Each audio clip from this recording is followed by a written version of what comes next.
যান্ত্রিক শহরের মানুষ যন্ত্রের মতোই ছুটে চলেছে প্রতিনিয়ত। প্রয়োজনে অপ্রয়োজনে ছুটে চলেছে সকলে, ভার্সিটির ক্যাম্পাসেও তাই। কিছু শিক্ষার্থী ছুটে চলেছে ক্লাস অ্যাটেন্ড করার জন্য, আর কেউ বা বাড়ি ফেরার তাড়ায়। পুরো ক্যাম্পাস জুড়ে ছড়িয়ে ছিটিয়ে আছে শিক্ষার্থীরা। ক্লাস টাইম শেষ করে অনেকেই গ্রুপ ধরে বসে রয়েছে মাঠের সবুজ ঘাসের ওপর। নিত্যদিনের মতো অনেকে গানও ধরেছে, তবে অন্য সকল দিনের মতন আজ আর সেসব মন করল না রাফিদের। ভাদ্র মাসের গরমে নাজেহাল অবস্থা সকলের। তিন বন্ধু বটগাছতলায় বসে আছে। বেশ কিছুক্ষণ যাবৎ ইফতি আর সাদিক খেয়াল করছে তাদের প্রিয় বন্ধুর মুখে আজ কোনো রা নেই, কারণ জানতে চেয়েও বেশি সুবিধা করতে পারছে না তারা। হুট করে এক মেয়ে দৌড়ে উপস্থিত হয় সেখানে। পানি পানিতে ইফতি, পানিতে। কপাল কুঁচকে পানি এগিয়ে দেয় ছেলেটা। সাদি বলল, হাঁপাচ্ছিস কেন? কি হয়েছে? দৌড়াতে হবে কেন? হেঁটে তো আসতে পারিস গাধি। তোরা ক্লাসে গেলি না কেন? জানিস ইরা কি বললো? রাদীপ তখনও নিরুত্তর। ইফতি আর সাদি একস্বরে জানতে চায়, কি বলল? জানিস বাড়ি থেকে নাকি ইরার বিয়ে ঠিক করেছে। ইরা তুখোর ছাত্রী, তার পরিবার বেশ শিক্ষিত। এখনই তার বিয়ে ঠিক করার কথা না। কি, কার সাথে, কবে, কখন? এ প্রশ্ন শুনে আঁখি মাথা চুলকায়। এই রে, সে তো আগে পিছে কিছু না শুনে এসে পড়েছে। মানে আমি তো বিয়ের কথা শুনি দৌড়ে এলাম তোদের জানাতে। কথা শোনা মাত্রই মাথায় গাঁটটা মারল ইফতি। শুধু শুধু কি তোকে গাধি বলি? সাদি বিরক্ত হয় ওদের কাণ্ডে, এগিয়ে যায় রাদিফের সামনে। কিরে, ইরার নাকি বিয়ে ঠিক হয়েছে? জানিস কিছু তুই? ছেলেটা তবুও চুপ। এবার খেপে গেল ইফতি। এই শালা এই, কার শোকে মন ব্রত পালন করছিস? কিরে, তোরা এত চেঁচামেচি করছিস কেন? ইতিমধ্যে ইরা এসে উপস্থিত হয় সেখানে। ইরাকে দেখে ইফতি এগিয়ে যায়। কি শুনছি তোর নাকি বিয়ে ঠিক হয়েছে? কার সাথে, কেমনে, কি মামা? ইরা তাকায় বটগাছতলায় বসে থাকা রাদিফের দিকে। ছেলেটা এদের কিছু বলেনি। ছোট এক শ্বাস ফেলে কিছু বলতে যাবে তার আগেই, কেন করলি এমনটা ইরা? তুই তো আমার দিকটা বুঝতে পারতিস, নিজ থেকে না করে দিতে পারতিস। জানিসই তো বাবার সামনে আমার কথা খাটে না। আমি আমার পরিবারের বিরুদ্ধে কিছু করতে পারবো না। লেখাপড়ার কথা বলে এড়িয়ে যেতে চেয়েছি, তবে লাভের লাভ কিছুই হয়নি। এদের কথোপকথনে ইফতি, সাদি আর আখি যেন নীরব দর্শক, কিছু বুঝতে পারছে না এরা কি বলছে। ধৈর্যের সীমা পেরিয়ে ইফতি চেঁচিয়ে ওঠে। কি হচ্ছে এখানে, বলবি কিছু? তার থেকে জোরে চিৎকার করে ওঠে রাদীপ। আমার সাথে বিয়ে ঠিক হয়েছে ইরার। তিনজনের মাথায় যেন বাজ পড়ল। এ কেমন কথা? এর জন্য সকাল থেকে রাদীপ মুখে তালাবদ্ধ করে রেখেছে। কারো মুখে রানী। নাদিয়ার সাথে আমার 3 মাসের সম্পর্ক ইরা। মেয়েটাকে কি জবাব দেব আমি? এই সিরিয়াস মুহূর্তে নাদিয়ার কথা ওঠায় তেলে বেগুনে জ্বলে ওঠে সাদি। তুই ওই নাদিয়া পাদিয়ার সাথেই ইরার তুলনা করছিস? তোর প্রাণপ্রিয় সাদিয়া কতটা ধরে কতটা ছাড়া হিসাব আছে। রাদীপ রাগ করে কিছু বলতে যাবে, কিন্তু ইরা থামিয়ে দেয়। দেখ রাফিদ, তোর আর নাদিয়ার সম্পর্কের কথা চিন্তা করেই আমি না করতে চেয়েছিলাম, কিন্তু রফিকুল চাচু আর বাবা নাকি আমাদের ছোটবেলাতেই বিয়ে ঠিক করে রেখেছিল। এরপর তো আর কথা চলে না। রাদীপ কিছু বলে না। রাদীপের মুখাবয়ব দেখে ইরার মন আকাশে মেঘ জমে। রাদীপের বাবা আর ইরার বাবা বন্ধু, সেই কারণেই রাদীপ আর ইরা ছোটবেলার বন্ধু। ছোটবেলায় রাদীপ আর ইরার বিয়ে ঠিক করে রাখা হয়েছিল, তবে তারা দুজন জানতই না এই বিষয়ে। রাদীপ আর ইরা ছোটবেলা থেকেই খুব ভালো বন্ধু, যাকে বলে বেস্ট ফ্রেন্ড। ইরার ভাবনার মাঝে ভেসে আসে রাদীপের কণ্ঠ। দেখ ইরা, তুই আমার বেস্ট ফ্রেন্ড। ছোটবেলা থেকেই আমরা বন্ধু। অন্য নজরে কখনো দেখিনি তোকে। নাদিয়াকে পছন্দ করতাম, এখন ওর সাথে সম্পর্ক। তুই কি সাজিয়াকে ভালোবাসিস? রাদীপকে কথা শেষ করতে না দিয়ে ইরা প্রশ্ন করে। ইরার এহেন প্রশ্নে রাদীপ চুপ করে যায়। নাদিয়া মেয়েটাকে ফার্স্ট দেখে ভালো লেগেছিল তার, পরে প্রেমের প্রস্তাব দিলে রাজি হয়ে যায় মেয়েটা। রাদীপ তো নিজের মধ্যে নাদিয়ার জন্য ভালোবাসা অনুভব করেনি কখনো। ইরা নিজের প্রশ্নের জবাব না পেয়ে বলতে থাকে, দেখ রাফিদ, নিজেকে সময় দে। তুই কি নাদিয়াকে সত্যিই ভালোবাসিস? যদি তাই হয়, আমি যে কোনো মূল্যে বিয়েটা ভেঙে দিব। বলেই আর দেরি না করে ব্যস্ত পায়ে হাঁটা ধরে। এখানে তার দম বন্ধ হয়ে আসছে। সাদি তাকিয়ে থাকে ইরার যাওয়ার পানি। আর কেউ জানুক আর না জানুক, সে তো জানে ইরা সে স্কুল জীবন থেকেই রাদীপকে পছন্দ করে। রাদীপ, বিয়েতে তোর আপত্তি থাকলে করিস না, তবে নাদিয়া মেয়েটা ভালো না। এতদিন ভেবেছি তুই টাইম পাস করছিস, এইভাবে কিছু জানাইনি। ইফতির কথায় রাদীপের কপালে চিন্তার ভাঁজ। কি প্রমাণ আছে তোর কাছে? একটু আগে নাদিয়াকে পুরাতন ভবনে যেতে দেখেছি, সেখানে তার কি কাজ থাকতে পারে? থাকতেই পারে কোনো কাজ। তুই এভাবে মানবি না। এই সাদি, ধর তো, বেটাকে আজ দেখিয়ে নিয়ে আসি। বাসায় প্রবেশ করতে দেখতে পায় রাদীপের মা এসেছে। এগিয়ে যায় ইরা, কুশল বিনিময় করে তার সাথে। ইরাকে ডেকে লতিফা বেগম পাশে বসান। পছন্দ হয় নাকি তোর? পাশ থেকে লাল খয়েরি রঙের বেনারসি শাড়ি দেখিয়ে বললেন কথাটা। অনেক বেশি সুন্দর চাচি, নিশ্চিত তুমি পছন্দ করেছো। লতিফা বেগম খুশিতে গদগদ হয়ে উত্তর করে। হ্যাঁ রে, তোর চাচুর আর সময় কোথায়, আমি একাই সব কেনাকাটা করেছি। ইরার মুখে তখনও লোক দেখানো হাসি বিদ্যমান। বড় এক শ্বাস নেয় সে। চাচি, বলছিলাম কি, রাফিদের মতটা নিলে ভালো হতো না? রাদিফের আবার মত কিরে? ওর বাবা যা বলবে তাই। একটা মাত্র ছেলে আমার, যাকে তাকে ছেলের বউ বানাবো নাকি? কি বুঝে ওই ছেলে জীবনে? তুই চিন্তা করিস না, বিয়ের পর সব ঠিক হয়ে যাবে। আরো কিছুক্ষণ বসে থেকে উঠে রুমে চলে যায় ইরা। রুমে যেতেই মুখে থাকা হাসি মিলিয়ে যায়। নিজের প্রিয় মানুষকে দেখতে যাচ্ছে সে, তবুও যেন মন থেকে খুশি হতে পারছে না। তার একমাত্র কারণ, তার প্রিয় মানুষ তাকে চাচ্ছে না, সে তো চাচ্ছে অন্য একজনকে। ক্যাম্পাসের পুরাতন ভবনের সিঁড়িতে দাঁড়িয়ে আছে রাদীপ। সে মোটেও আসতে চায়নি। ইফতি আর সাদি জোর করে নিয়ে এসেছে। এগিয়ে যায় তিনজনে। দ্বিতীয় তলায় উঠতেই টনক নড়ে রাদীফে। এখানে নাদিয়ার কি কাজ থাকতে পারে? তৃতীয় তলায় উঠতেই অপ্রত্যাশিত এক দৃশ্য দেখা দেয়। রাদীফের পায়ের নিচ থেকে মাটি যেন সরে যাচ্ছে। নাদিয়া একটা ছেলের সাথে অন্তরঙ্গ মুহূর্তে ব্যস্ত। এক মুহূর্ত দেরি না করে রাদীপ নেমে যায় সেখান থেকে। ছি, তার নিজেকে নিজের ঘৃণা হচ্ছে এমন একটা মেয়ের সাথে 3 মাস প্রেমের সম্পর্ক ছিল। আর কিছু না ভেবে বাড়ির উদ্দেশ্যে রওনা হয়। পেছন থেকে ইফতি আর সাদি ডাকছে তাকে, তবুও থামার নাম নেই। বাড়িতে গিয়ে কারোর সাথে কোনো কথা না বলেই চলে গেল নিজের রুমে। কল করলো ইরাকে। রিং হতেই ফোন পিক করলো মেয়েটা, যেন তার কলের অপেক্ষাতেই ছিল।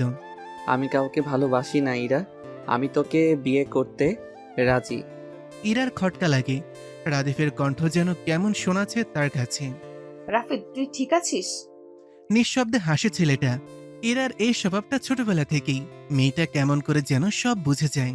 হ্যাঁ, আমি ঠিক আছি, তবে তোর সাথে সামনাসামনি দেখা করা দরকার। টুকটাক কথা বলে ফোন রেখে দিল রাদীপ। দোতলা থেকে নিচে নেমে এলো। ছেলেকে দেখে শরবত হাতে এগিয়ে আসলেন। আঁচল দিয়ে ঘাম মুছে দেন। শোন, আজকে সন্ধ্যায় ইরাদের বাড়িতে যাব আমরা ডেট ঠিক করতে। বেশি সম্ভব শুক্রবারেই উঠিয়ে নিয়ে আসব ইরাকে। আজই তো বুধবার, আর হাতে মাত্র একদিন। এত তাড়াতাড়ির কি আছে বুঝলাম না। একটু সময় দেবে তো আমাদের? বিয়ের পর অনেক সময় পাবি। মায়ের উত্তর যেন প্রস্তুত থাকে সদাই। রাদীপ আর কথা বাড়ায় না। তখনই ফোনটা বেজে ওঠে। স্ক্রিনে তাকিয়ে বিরক্তি যেন বেড়ে গেল। নাদিয়া মেয়েটা কল করেছে। কল না ধরে ব্লক করে দিল ডাইরেক্ট। নিজের প্রতি বিরক্ত লাগছে। কি মেয়ের সাথে সম্পর্কে ছিল সে? ছি, প্রেমিকার সাথে অন্য এক ছেলের ওইরকম দৃশ্য দেখার পরও তার বিন্দুমাত্র কষ্ট লাগেনি, বরং ঘৃণা হচ্ছে নিজের প্রতি। ইরার রুমে বসে আছে রাদীপ। সন্ধ্যার পরে রাদীপকে নিয়ে তার মা বাবা এসেছে ইরাদের বাসায়। বড়রা সকলে ড্রয়িং রুমে বসে বিয়ের দিন তারিখ নিয়ে আলোচনা করছে। তাকে পাঠানো হয়েছে ইরার সাথে একান্ত কথা বলতে। রাদীপ ভেবে পায় না ইরার সাথে সে একান্ত কথা কি বলবে। তাদের জীবনে কি এমন কোনো কিছু আছে যা দুইজন জানে না? নেই তো। সকল কিছুই তাদের নখদর্পণে। ছোট থেকে বড় হওয়া তাদের একসাথেই। ভাবনার মাঝেই ইরা রুমে উপস্থিত হয়। চায়ের কাপ এগিয়ে দিতে দিতে বলে, নে তোর চা। উফ, এত গরম পড়েছে আজ। আজ বাদে কাল বউ হবি আমার, তুই তুকারি করছিস কেন? রাদীফের কথায় খানিকটা লজ্জা পেল ইরা। তবে ছেলেটাকে বুঝতে দেওয়া যাবে না। মেয়েকে রাগ দেখাতে ভেঙচি কাটল। তাই বলে কি তোকে এখন ও গো কি গো হ্যাঁ গো বলতে হবে? পারবো না আমি। রাদীপ কপাল কুঁচকে ফেলে। এই মেয়ে তো তাকে 2 পয়সার সম্মান দেবে না, আর কখনো না দিয়েছে। অথচ ছেলেটা জানেই না মেয়েটা তার জন্য আদর্শ বউ হওয়ার প্রশিক্ষণ নিচ্ছে। কিছুক্ষণ চুপ থেকে রাদীপ মুখ খুলে, দেখ ইরা, তুই আমার বেস্ট ফ্রেন্ড হিসেবে অদ্বিতীয়া, তবে এক ছাদের নিচে আমাদের জীবন কেমন হবে আমরা জানি না। তাই আমার কিছু সময় লাগবে নিজেকে গুছিয়ে নিতে। আশা করি তুই আমার দিকটা বুঝবি। রাদিফের ইঙ্গিত বুঝতে সময় লাগে না ইরার, তবে অনুভূতি বোঝা মুশকিল। অনুভূতি প্রকাশে বরাবরই ব্যর্থ মেয়েটা নিজেকে সামলে বলে। আমি যেন মরেই যাচ্ছি বউয়ের অধিকার পাওয়ার জন্য। রাদীপ কিছু বলতে যাবে তার আগেই তাদের ডাক চলে আসে। চলে যায় ড্রয়িং রুমের উদ্দেশ্যে। ইরার বিয়ে হয়ে যাচ্ছে। আচ্ছা, আমার বাবা মা কি আমাকে চোখে দেখে না বিয়ে দেওয়ার জন্য? আখির কথায় ভুরুকুচকে প্রশ্ন করে ইফতি। তোকে কে বিয়ে করবে গাধি? অবশ্যই করবে। আমি কি কম সুন্দরী নাকি? বলে ভাব নেয় মেয়েটা। এত বিয়ে বিয়ে করছিস কেন বলতো? লেখাপড়া খুব প্যারা দিচ্ছে আজকাল। এর থেকে বিয়ে করা ঢের ভালো দোস্ত।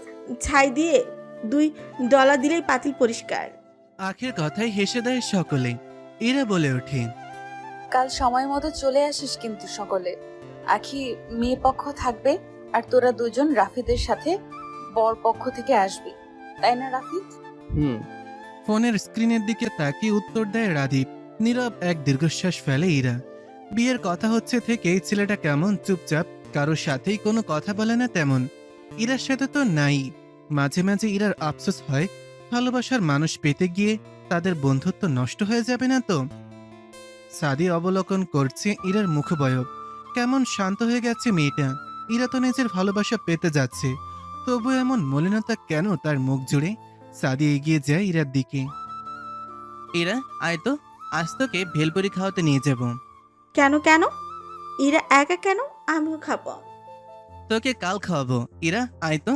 কাউকে কিছু বলতে না দিয়ে ইরাকে এক প্রকার টেনে নিয়ে যায় সাদির সেখান থেকে। ভেলপুরি অর্ডার দিয়ে পাশে থাকা টুলে গিয়ে বসে দুজনে। এখনো ইরা মেয়েটা অন্যমনস্ক। হ্যাঁ বল। কি হয়েছে ঠিক করে বলতো। রাদীপ, তোর এতদিনের ভালোবাসা ওকে পেতে চলেছিস, তবুও তোর মুখ জুড়ে এমন মলিনতা কেন? সাদি, আমার কেন যেন মনে হচ্ছে আমি ভালোবাসা পেতে গিয়ে আমার বন্ধুত্ব হারিয়ে ফেলছি। দেখ না, যে রাফিদ বকবক করে আমার মাথা খেয়ে ফেলতো, আজ সে রাফিদ চুপ হয়ে গিয়েছে। প্রয়োজন ছাড়া আমার সাথে কথা বলছে না। আমার কষ্ট হচ্ছে সাদি, আমার ভীষণ কষ্ট হচ্ছে। দম বন্ধ লাগছে। আমি আর আগের মতো রাফিদকে ফিরে পেতে চাই। একদমই কথা বলে থামে মেয়েটা। চোখের কোণে পানের উপস্থিতি স্পষ্ট। দেখ ইরা, তুই রাদীপকে ভালোবাসিস, কিন্তু ও তো তেমন কিছু ভাবেনি কখনো, তাই হয়তো মেন্টালি ডিস্টার্ব হয়ে আছে। চিন্তা করিস না, সব ঠিক হয়ে যাবে। এবার ভেলপুরি খেয়ে বাড়ি যা তো, একটু নিজের যত্ন নিয়ে গিয়ে। কালকে তোর বিয়ে। ইরা জানে সাদি তাকে স্বাভাবিক করার জন্য কথাগুলো বলছে, তবুও স্বভাবস্বরূপ হাসলো খানিকটা। সাদি রিক্সা ঠিক করে দিল। ইরা রওনা হলো বাড়ির উদ্দেশ্যে। মন প্রাণ যাচ্ছে যেন সাদির কথা মতন সব ঠিক হয়ে যায়। এতগুলো বছর নিজের অনুভূতি লুকিয়ে রেখেছে শুধুমাত্র তাদের বন্ধুত্বে, যাতে কোনো ফাটল সৃষ্টি না হয়। রাদীপকে নিজের করে পাওয়ার থেকে যে বন্ধুত্বটা টিকিয়ে রাখা বেশি গুরুত্বপূর্ণ ইরার কাছে। ভাদ্র মাসের তপ্ত রোদ আজ যেন ফিকে পড়েছে। সকাল থেকে আকাশ জুড়ে মেঘের বিচরণ। ঝিরিঝিরি বৃষ্টি হচ্ছে বেশ কিছুক্ষণ হলো। লাল খয়েরি বেনারসি পরে বউ সেজে বসে আছে ইরা। মুখে হালকা প্রসাদনের ছোঁয়া। মুখ দেখে তার অনুভূতি বোঝার উপায় নেই, নিত্যদিনের মতোই। জুমার নামাজ পড়েই রাদীপের বাড়ি থেকে বরযাত্রী আসবো ইরাদের বাড়ি। ইরা জানে না রাদীপের মনোভাব। ওই দিনের পর আর তেমন কথা হয়নি দুজনের। সে আপাতত একা বসে রয়েছে তার রুমে। ইরার বোন ইলা আর আকি মিলে গেট ধরবে সেই প্রস্তুতি নিচ্ছে। ইরার ভাবনার মাঝেই হন্তদন্ত হয়ে ঘরে প্রবেশ করে ইলা। আপু, রাদীপ ভাইয়াকে শুভ্ররাঙা পাঞ্জাবিতে যা লাগছে না, তুই দেখলে টাসকে খেয়ে যাবি। ইলার কথায় আনমনেই হাসে ইরা। ছেলেটাকে আজ বুঝি বেশি সুন্দর লাগছে। দেখতে চাচ্ছে মেয়েটা, তবে এখন কি আর সেই সুযোগ আছে? সকাল থেকে ইরা মেয়েটা না খাওয়া। তার নাকি খাবারের গন্ধে পেট ভরে আসছে। এই তো কিছুক্ষণ আগে কাজে এসে বিয়ে পড়িয়ে গেল। ইরা বসে আছে, কিন্তু তার ভাবনা সে রাদীপ নামক পুরুষটাতেই শুরু আর তার মাঝেই শেষ। তার ভাবনার মাঝেই রাদীপকে তার রুমে নিয়ে আসা হলো। ইরা কল্পনা করতে লাগলো, ইস, ছেলেটাকে এত মারাত্মক লাগছে কেন? নাকি শুধু তার চোখেই ছেলেটা অতিমাত্রায় সুদর্শন? বুঝতে পারে না ইরা। ইরা আর রাদীপকে পাশাপাশি বসানো হয়েছে। ইরা ফিসফিস করে জিজ্ঞেস করে, এই রাফিদ, দেখ তো আমাকে কেমন লাগছে। রাদীপ তাকায় ইরার দিকে। মেয়েটা কেমন হাসি হাসি মুখ করে রেখেছে। সৌন্দর্যের দিক থেকে মেয়েটা নিতান্তই সাদামাটা, তবু আজ ভিন্ন রকম সুন্দর লাগছে রাদীপের কাছে ইরাকে। এটা কি তিন কবলের টান?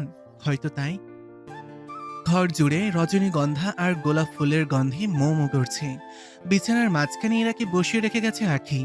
এখন তার কেমন অনুভূতি হওয়ার কথা বা কেমন অনুভূতি হচ্ছে কিছুই যেন ঠাওর করে উঠতে পারছে না মেয়েটা। আচ্ছা, রাদীপের অনুভূতি কেমন হবে তাকে এই রূপে দেখে? সে কি প্রেমিক পুরুষের মতন বুকে হাত দিয়ে পড়ে যাওয়ার অভিনয় করে হাসানোর চেষ্টা করবে আমাকে? নিজের ভাবনার মাঝেই হেসে ওঠে। আদৌ কি তা সম্ভব? ছেলেটা তো তার সাথে কথাই বলে না। সং সেজে বসে আছিস কেন? তোর কি বাসর করার শখ হয়েছে? চমকে দরজায় তাকায় ইরা। রাদীপ দাঁড়িয়ে নিজের ভাবনায় এতটাই মশগুল মেয়েটা যে রুমে কারো উপস্থিতিও টের পায়নি। সেজন্য ঠিকঠাক শুনতেও পায়নি ছেলেটা কি বলছে তাকে। কি বললি? শুনতে পাইনি। এই তুই আমার সাথে তুই তোকারি করছিস কেন? তুই না আমার বিয়ে করা বউ? ও তাই বুঝি? বিয়ে করা বউকে কেউ এত রাত অব্দি অপেক্ষা করায়? কিছুটা দমে গেল রাদীপ। হ্যাঁ তাই তো। রাত 1টা বাজতে চললো তো ঘুমিয়ে যেতে আমি কি মানা করেছি? এত কথা না বাড়িয়ে ওয়াশরুমে যা, নর্মাল কাপড় পরে আয়। ইরা বিনা বাক্যে নেমে যায় ফ্রেশ হতে। রাদীপের ফোনটা সেই কখন থেকে বেজে চলেছে। সেই দিন নাদিয়াকে ব্লক করার পর বিভিন্ন নাম্বার থেকে কন্ট্যাক্ট করার ট্রাই করে যাচ্ছে। রাদীপ ফোন বন্ধ করে রেখে দেয়। সবকিছু নিয়ে যেন সে মেন্টাল ট্রমার মধ্যে দিয়ে যাচ্ছে। পাশে থাকা ইরার ফোনটা বেজে ওঠে। তাদের ফ্রেন্ড গ্রুপ থেকে কল এসেছে। ফোনটা হাতে নিয়ে কলে জয়েন হয় সে। স্ক্রিনে ভেসে আসছে ইফতি আর আখির মুখ। কোন একটা বিষয় নিয়ে হু হু করে হাসছে তারা। রাদীপকে দেখে চুপ মেরে যায় আখি, তবে ইফতি দমে না। কিরে মাম্মা, খবর কি? বউ রেখে বউয়ের ফোনে কি করছিস? রাদীপ এবার আর রেগে যায় না।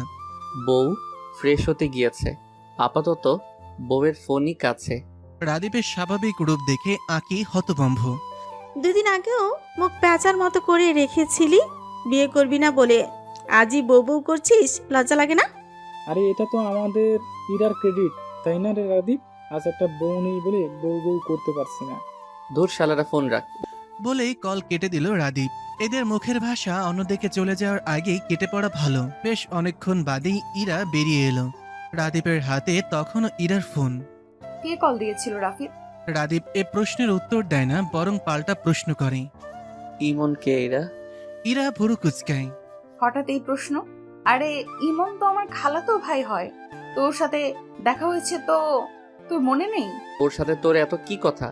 ইরার কুচকানো ভ্রু আরো সংকুচিত হয়। রাদীপ তো কখনো এমন ভাবে জিজ্ঞাসাবাদ করে না তাকে। এমনি আমরা সমবয়সী সেই হিসাবে। সমবয়সী বলেই কথা বলতে হবে?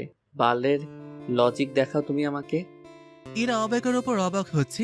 এ কোন রাদীপ? পরক্ষণে কিছু একটা ভাবে মুচকি হাসি ধরা দেয় ইরার মুখে। Rafid, are you jealous? বালের জেলাস আমি? সর সামনে থেকে। ইরা হাসতে থাকে। সে বুঝেছে রাদীপ জেলাস হচ্ছে তার বিষয়ে। ইরাকে হাসতে দেখে রাদীপ ভুরু কুচকায়। বিছানার মাঝখানে কোলবালিশ রাখা। এই দেখ, এই পাশে তুই, এই পাশে আমি। একদম কাছে ঘেসবি না বলে দিলাম। আমার সময় প্রয়োজন। ছাতার মাথা আলাপ জুড়ে দিয়েছিস সেই থেকে। সময় প্রয়োজন, সময় প্রয়োজন, সব সময় এক কথা। আমি কি তোর ঘাড়ে চড়ে বসে রয়েছি স্ত্রীর অধিকারের জন্য? ফাউল একটা। হতবম্ব রাদীপ। সে রেগে যাওয়ার মতন কি বললে এখানে? তাকে কিছু বলার সুযোগ না দিয়ে নামাজে দাঁড়িয়ে যায় ইরা। আল্লাহর কাছে শুকরিয়া আদায় করবে সে এখন ভালোবাসার মানুষকে জীবনে এনে দেওয়ার জন্য। মাঝরাত, নিস্তব্ধে ঘেরা রাস্তাপাট। সোডিয়াম হলদেটে আলো ছাড়া আর কোনো আলোর দেখা নেই। সেই নিস্তব্ধ রাস্তার মাঝে বসে সাদি সিগারেট ফুঁকছে। সিগারেটের ধোঁয়ার মধ্য দিয়ে বুকের ব্যথা উড়িয়ে দেওয়ার ব্যর্থ প্রচেষ্টা চালিয়ে যাচ্ছে। সিগারেট নাকি মানুষের মনে দুঃখ কমাতে পারে? কই, তাহলে তার কমছে না কেন? সকলের সামনে কঠিন হয়ে চলা ছেলেটাও যে আজ ভাগ্যের নির্মমতার শিকার। কথায় বলে না, একজন তার মনের মানুষ পেয়ে গেলে তৃতীয় পক্ষ কষ্ট পাবি। সেই নিদারুণ কষ্ট অনুভব করছে ছেলেটা। সেই কলেজ জীবন থেকে ইরাকে পছন্দ করে ছেলেটা, কিন্তু কখনো সাহস করে বলা হয়ে ওঠেনি। যেদিন সে জানতে পেরেছিল ইরা রাদীপকে ছোটবেলা থেকেই পছন্দ করে, সেদিন সাদি ভেঙে পড়েছিল। আমাদের সমাজে একটা কথা বেশ প্রচলিত, ছেলেদের নাকি কাঁদতে হয় না। সেই বাধা নিয়ম ভেঙে আকাশ পাতাল কাঁপিয়ে কান্না করছিল ছেলেটা। সেটা কেউই শুনতে পায় না, কেউই না। তারপর থেকে নিজেকে গুছিয়ে নিতে শুরু করেছিল ছেলেটা, গুছিয়েও নিয়েছিল। তবে আজ তার খুব কষ্ট হচ্ছে, খুব। ভালোবাসায় এত দহন কেন ইরাবতী? আমি যে এই দহনে জ্বলে পড়ে ছারখার হয়ে যাচ্ছি। নিস্তব্ধ জনমানবহীন রাস্তায় ছাদের আত্মচিৎকার শোনার মতন কেউই নেই। মন মস্তিষ্ক যেন যুদ্ধে নেমেছে। বারবার তাকে মনে করিয়ে দিচ্ছে তার ইরাবতী এখন অন্য কারো, তোর আর অধিকার নেই তাকে চাওয়ার। চিৎকার করতে থাকে ছেলেটা, তোমাকে আর চাইব না ইরাবতী, আর চাইব না। কিছুক্ষণ পর নিজেকে ধাতস্থ করে ছেলেটা, মনে যাই থাকুক তাকে তো নিজেকে গুছিয়ে রাখতে হবে। তার মনের ক্ষরণ সে কাউকে জানাতে চায় না। বিড়বিড় করে ওঠে আনমনি, আমার না হও অন্যের হও, তবুও তুমি সুখে রও। ভোরের আলো ফুটতেই রাদীপের ঘুম ভেঙে যায়। পাশ ফিরে ইরাকে দেখতে পেল। পিলে চমকে ওঠে ছেলেটার, ইরা এখানে কেন? তার মস্তিষ্ক সচল হয়ে ওঠে। কালকে তো তার আর ইরার বিয়ে হলো। আনমনি হাসি ছেলেটা, তার ছোটবেলার বেস্ট ফ্রেন্ড এখন তার বউ। ইরার মুখের দিকে তাকিয়ে আছে রাদীপ। মেয়েটাকে কেমন স্নিগ্ধ লাগছে। এক ধ্যানে তাকিয়ে থাকে ছেলেটা। ইরা নড়ে চড়ে ওঠে, হুট করে চোখ মেলে তাকায়। রাদীপ তড়িঘড়ি করে অন্যদিকে তাকায়। কি করছিলি রাফিদ? মেয়েটা ঘুম জড়ানো কণ্ঠ শুনে শীতল স্রোত বয়ে যায় পুরো শরীর জুড়ে। আজ হুট করে মেয়েটাকে এত মায়াবী লাগছে কেন? নিজেকে প্রশ্ন করে কোনো উত্তর পায় না ছেলেটা। গলা পরিষ্কার করে নেয়। বউকে দেখছিলাম। ইরা হতভম্ব, এটা কি আদৌ রাদীপ? তার কেমন সন্দেহ হচ্ছে। হুট করে উঠে বসে। রাদীপের কপালে হাত রাখে ইরা। কই না তো, জ্বর তো আসেনি। ছাড় তো, আমার জ্বর আসতে যাবে কেন? আহারে, তোর নাদিয়ার কি হবে রে এবার? মেয়েকে দুঃখ প্রকাশ করে মেয়েটা। তেতে ওঠে রাদীপ। যাবি তুই এখান থেকে? আজ ইরা আর রাদীপ একসাথে ভার্সিটিতে এসেছে। ইরার মেজাজ বেশ ফুরফুরে আজ। দুজন একসাথেই এগিয়ে গেল বাকিদের উদ্দেশ্যে।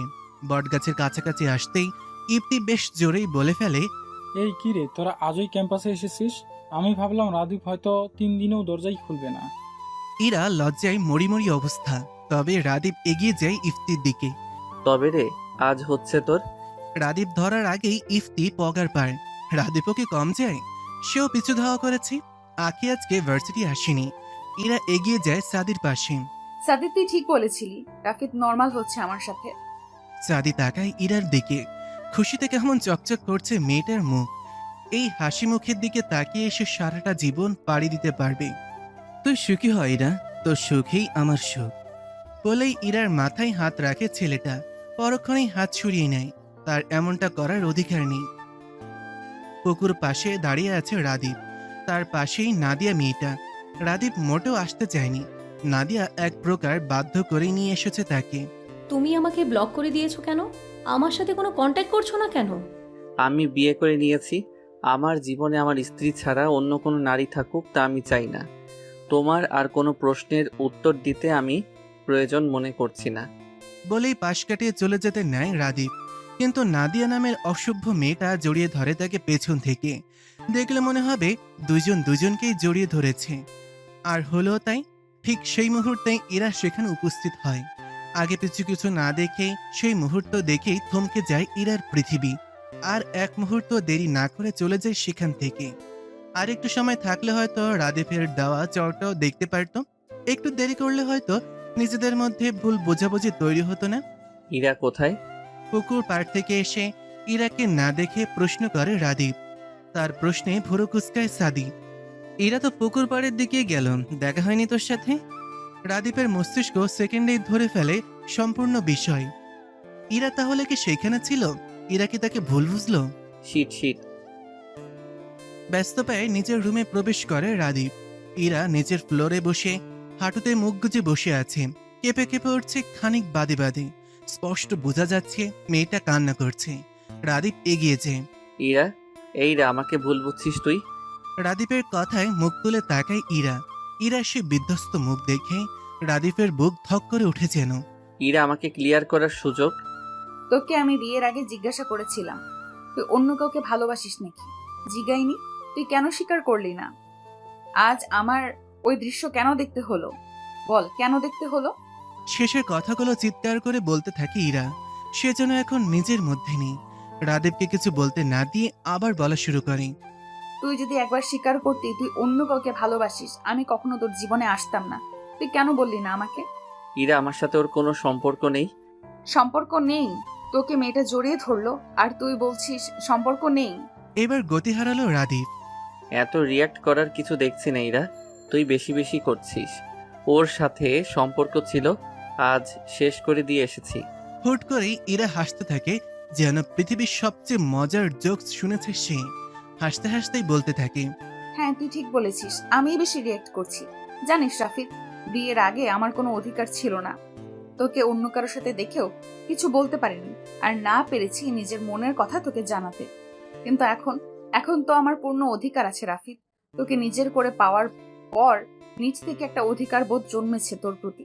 রাদীপ কিছু বলতেই মুখ খুলবে তার আগেই হুম, রাফিদ আজকে বলে দে আমায়, তোকে আমি সেই স্কুল জীবন থেকে ভালোবাসি রাফিদ। হ্যাঁ ভালোবাসি, কখনো মুখ ফুটে বলতে পারিনি। পাছে যদি প্রিয় বন্ধু হারিয়ে ফেলি, সেই শোক যে আমি নিতে পারতাম না রে, এই জন্যই কিছু বলিনি। আমি আমার অনুভূতি প্রকাশ করতে পারি না। তুই কেন সব সময়ের মতো বুঝে নিলি না আমাকে? তবে দেখ, তুই আমার চোখের ভাষা বুঝতে না পারলেও আশেপাশের অনেকেই বুঝে গিয়েছিল আমার ইচ্ছের বিরুদ্ধেই। কই, তাদের তো বলতে হয়নি। তুই কেন বুঝলি না? কেন বুঝলি না আমার চোখের ভাষা? এই সব কথা তোকে আমি বলতাম না। ভেবেছিলাম তুই সম্পর্কটা মেনে নিলে তারপর বলবো, কিন্তু না, আজ মনে হলো তোকে আজই জানিয়ে দেওয়া উচিত। এরপর যদি আর সুযোগ না পাই, আমি আফসোস নিয়ে মরতে চাই না। রাদীপ কিং কর্তব্য বিমূঢ়, তার চোখে মুখে বিস্ময়। ইরা তাকে ভালোবাসে? একটু আগে কি বলল ইরা? সে কি ঠিক শুনেছে? এটা কিভাবে হয়? এত বছরও কি সে ইরাকে বুঝতে ব্যর্থ? হাজার খানেক প্রশ্ন তার মনে ঘুরপাক খাচ্ছে। তার মাঝেই ভেসে আসে ইরার কণ্ঠ।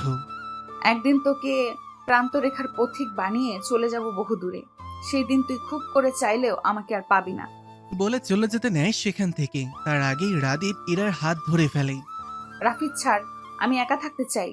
হাত ছাড়ে না, বরং আরো নিজের কাছে আনে ইরাকে। এতদিন কেন মনের কথা জানাসনি? ইরা কথা বলে না, চোখ দিয়ে অনর্গল পানি পড়ছে মেয়েটার। রাদীপ আরেকটু কাছে নিয়ে আসে ইরাকে। মেয়েটা ছাড়া পাওয়ার জন্য ছটফট করছে। খুব তো ভালোবাসি ভালোবাসি করছিস, আমার ভালোবাসার গভীরতা সহ্য করতে পারবি তো? ইরা মুখ তুলে তাকায় রাদীপের দিকে। ছেলেটার গরম নিঃশ্বাস আশ্রয় পড়ছে তার মুখে। রাদীপের কথা তার মাথায় বাজছে। কি বলল ছেলেটা? ভালোবাসার গভীরতা মানে? তার ভাবনার মাঝেই রাদীপ ইরার কানে ফিসফিস করে, আমি ছুঁয়ে দিলে সামলাতে পারবি তো নিজেকে? বাবার অফিসে টুকটাক কাজ গুছিয়ে নিচ্ছে রাদীপ। যতই হোক, বইয়ের হাতের খরচের টাকা বাবার কাছ থেকে নেওয়াটা তার আত্মসম্মানে পাচ্ছে। তাই সে ঠিক করেছে এখন থেকে বাবার ব্যবসায় হাত লাগাবে। সেই অনুযায়ী তার বাবার বিয়ের কাছ থেকে কাজ বুঝে নিচ্ছে। ঘড়িতে নজর বুলালো একবার। রাত 8:56। ঝটপট সব কাজ গুছিয়ে বাইক নিয়ে বেরিয়ে পড়ল বাড়ির উদ্দেশ্যে। বাড়িতে পৌঁছে সিঁড়ি দিয়ে উপরে উঠতে নিয়ে দেখা হয় তার মায়ের সাথে। ইরা দুপুরে খায়নি, শত জোর করেও খাওয়াতে পারিনি। তপ্ত এক শ্বাস ফেলে রাদীপ। তুমি একটা প্লেটে খাবার বেড়ে রাখো, আমি আসছি। রুমে ঢুকে চোখে পড়ল ইরাকে। বয়ে মুখ ডুবিয়ে বসে রয়েছে। রাদীপ এগিয়ে গিয়ে নিজের ফোনে একটা ভিডিও অন করে ইরার সামনে ধরে।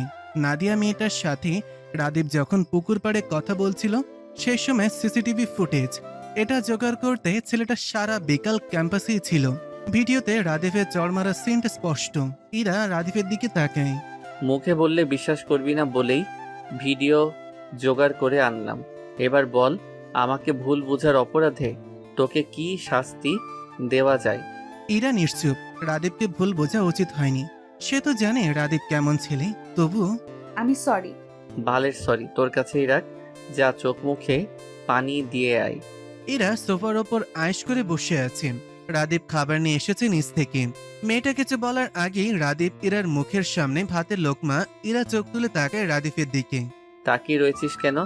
আগে কি কখনো খাওয়াইনি তোকে? হ্যাঁ দিয়েছিস, তবে চুপচাপ খা মেরিমা। খাওয়ানোর শেষ পর্যায়ে ইরা খেয়াল করে রাদীপ কেমন মিটিমিটি হাসছে। হাসছিস কেন ওভাবে? ইরা আমার না ভেবে কেমন হাসি পায়। ছোটবেলায় তোর নাক দিয়ে পানি পড়তো সেই ইরা এখন আমার ঘরের বউ। তেলে বেগুনে জ্বলে ওঠে ইরা। তুই যে ছোটবেলায় প্যান্ট ছাড়া ঘুরে বেড়াতিস, প্যান্ট পরে পটি করে দিতিস, বলবো আমি সেসব? ইরার বাচ্চা। ও হ্যালো, আমি ইরা। ইরার বাচ্চা নেই কোনো। দুষ্টু হাসি ফুটে ওঠে রাদীপের মুখে। সে ফিসফিস করে বলে, তুই চাইলে আসতেই পারে, আমার প্রবলেম নেই। বিয়ে করবি না করে মাথা খেয়েছিস, এত সহজেই ভুলে গেলি? এখন খুব শখ না? অসভ্য। রাদীপ প্রত্যুত্তর করার আগেই ইরার মুঠোফোন বেজে ওঠে। আখি কল করেছে। এই সময় তো আখির কল করার কথা না। সৎপাস না ভেবে কল ধরলো ইরা। রাদিফ কোথায়? ইরা, রাদিফ কোথায়? রাফিদ এখানে। কি হয়েছে আখি? কাঁদছিস কেন? ইরা, রাদিফকে একটু বল না ইফতির কাছে যেতে। ও তো পাগলামি করছে। চট করে মাথা তুলে তাকায় রাদিফের দিকে। আজ তো 8 তারিখ, রাত 12টার পরেই 9 তারিখ। আখি, এই আখি তুই সামলা নিজেকে। আমি যাচ্ছি, সাদিকে নিয়ে এক্ষুনি যাচ্ছি। শুনছেন নিস্তব্ধ রাস্তা। দূর কোথাও থেকে ভেসে আসছে কুকুরের হাঁক ডাক। সেই নিস্তব্ধতায় ঘেরা রাস্তা দিয়ে এগিয়ে যাচ্ছে ইফতি। তার হাতে এক গুচ্ছ লাল গোলাপ, আরেক হাতে একটা বিড়াল সম্পূর্ণ সাদা রঙের। আরো কিছুটা এগিয়ে গিয়ে ছেলেটার পা থেমে যায়। সে এসে গেছে তার গন্তব্যে, সামনে কবরস্থান। ইফতির পা যেন এগোতে চাচ্ছে না, তবুও জোর করে এগিয়ে যায় সে। একটা কবরের সামনে যেতেই হাতে থাকা বিড়ালটা ধপ করে নেমে যায় হাত থেকে। বিড়ালের গতিবিধি দেখে হাসে ছেলেটা। গত 3টা বছর ধরে একই কাজ করে আসছে। ইফতি হাসি মুখে কবরটার পাশের মাটির উপরেই বসে পড়ে। ফুলের গুচ্ছটা এগিয়ে দেয় কবরের পাশে।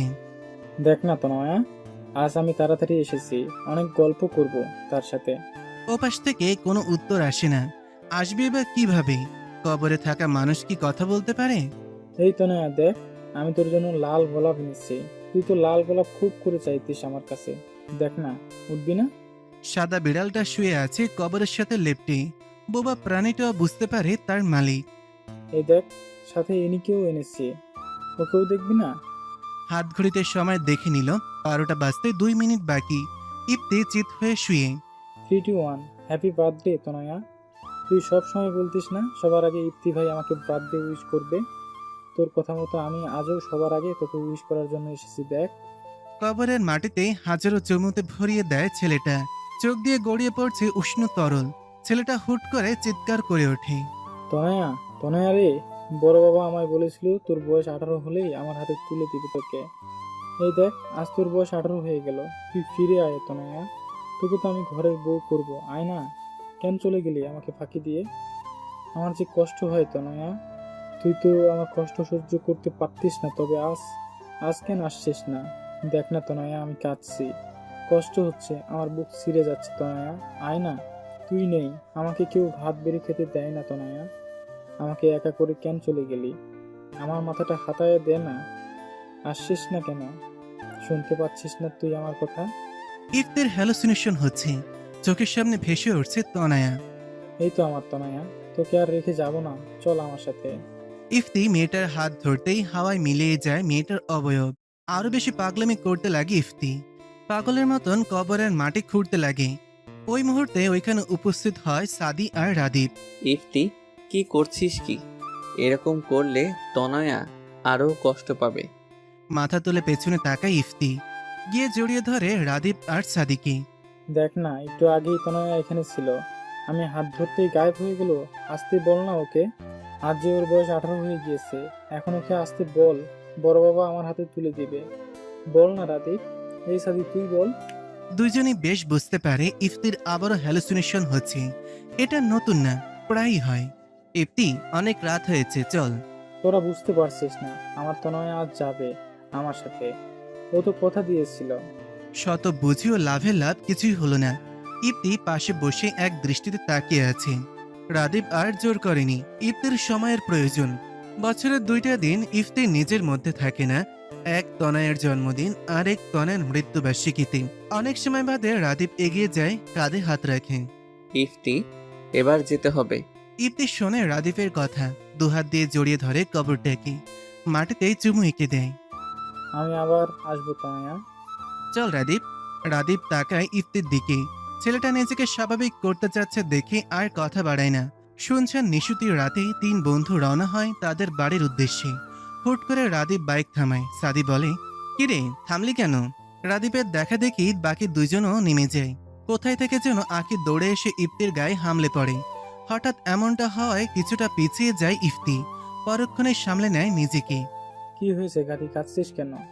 তুই আর কষ্ট পাস না ইফতি, আমাকে বল তোর তনয়া কেমন ছিল, আমি তেমনি হয়ে যাব, সত্যি বলছে। কথা বলতে বলতে নাক টানছে মেয়েটা। রাদীপ আর সাদি মুখ চাওয়াচুই করে। এই সময় এসব বলছে কেন মেয়েটা? ইফতি যদি রেগে যায়? কিন্তু তাদের ভুল প্রমাণ করে ইপ্তি হাসি মেয়েটার কথা শুনে। আঁকি একটু বেশি ভাবে তাকে নিয়ে। তোকে কারো মতো হতে হবে না আখি, তুই যেমন তেমনই থাক। আমার শূন্য জীবনে তোর মতো একটা গাথি থাকলে মন্দ হয় না বিষয়টা। নতুন ভোরের সূচনা, নতুন দিনের সূচনা। অনেকের হয়তো নতুন করে বাঁচা, নতুন করে জীবন যুদ্ধে যাওয়ার সূচনা হয় একটা দিনের সূচনার সাথে। কাল রাতে রাদিফের বাড়ি ফিরতে ফিরতে অনেক রাত হওয়ায় ইরার সাথে তেমন কোনো কথা হয়ে ওঠেনি। আখের বিষয়েও কোনো কথা হয়নি তাদের। রাদীপ ঘুম থেকে উঠে বারান্দার গাছে পানি দিচ্ছে। এই গাছগুলো ইরা খুব শখ করে লাগিয়েছে। নে রাফিদ, তোর চা। রাদীপ তাকায় ইরার দিকে। শাড়ি পরেছে মেয়েটা, তবে সেই রূপে মুগ্ধ হওয়ার আগেই মেজাজ বিগড়ে গেল রাদীপের।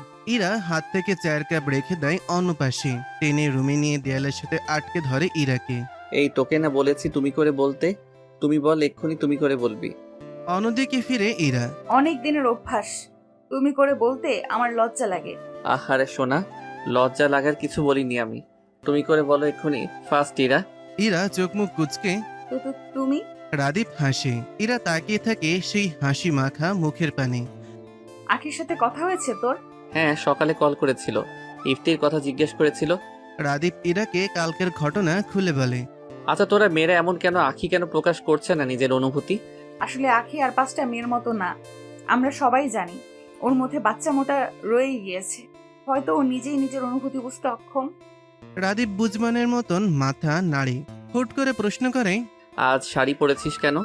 আজ নাকি তোর থুরি থুরি তোমার নানু বাড়ির লোক আসবে, তাই পড়তে বললো মা। রাদীপ কিছু বলল না। ইরা আর দেরি না করে নিচে নেমে যায়। ইরার তড়িঘড়ি করে যাওয়া দেখে আনমনেই হাসে রাদীপ। ইপ্তির বড় চাচার মেয়ে তনয়া। ইপ্তির বাবা মারা যাবার পর থেকেই তারা বড় চাচার সাথে থাকত। বড় চাচার একমাত্র মেয়ে তনয়া তখন ইফতির ন্যাওটা।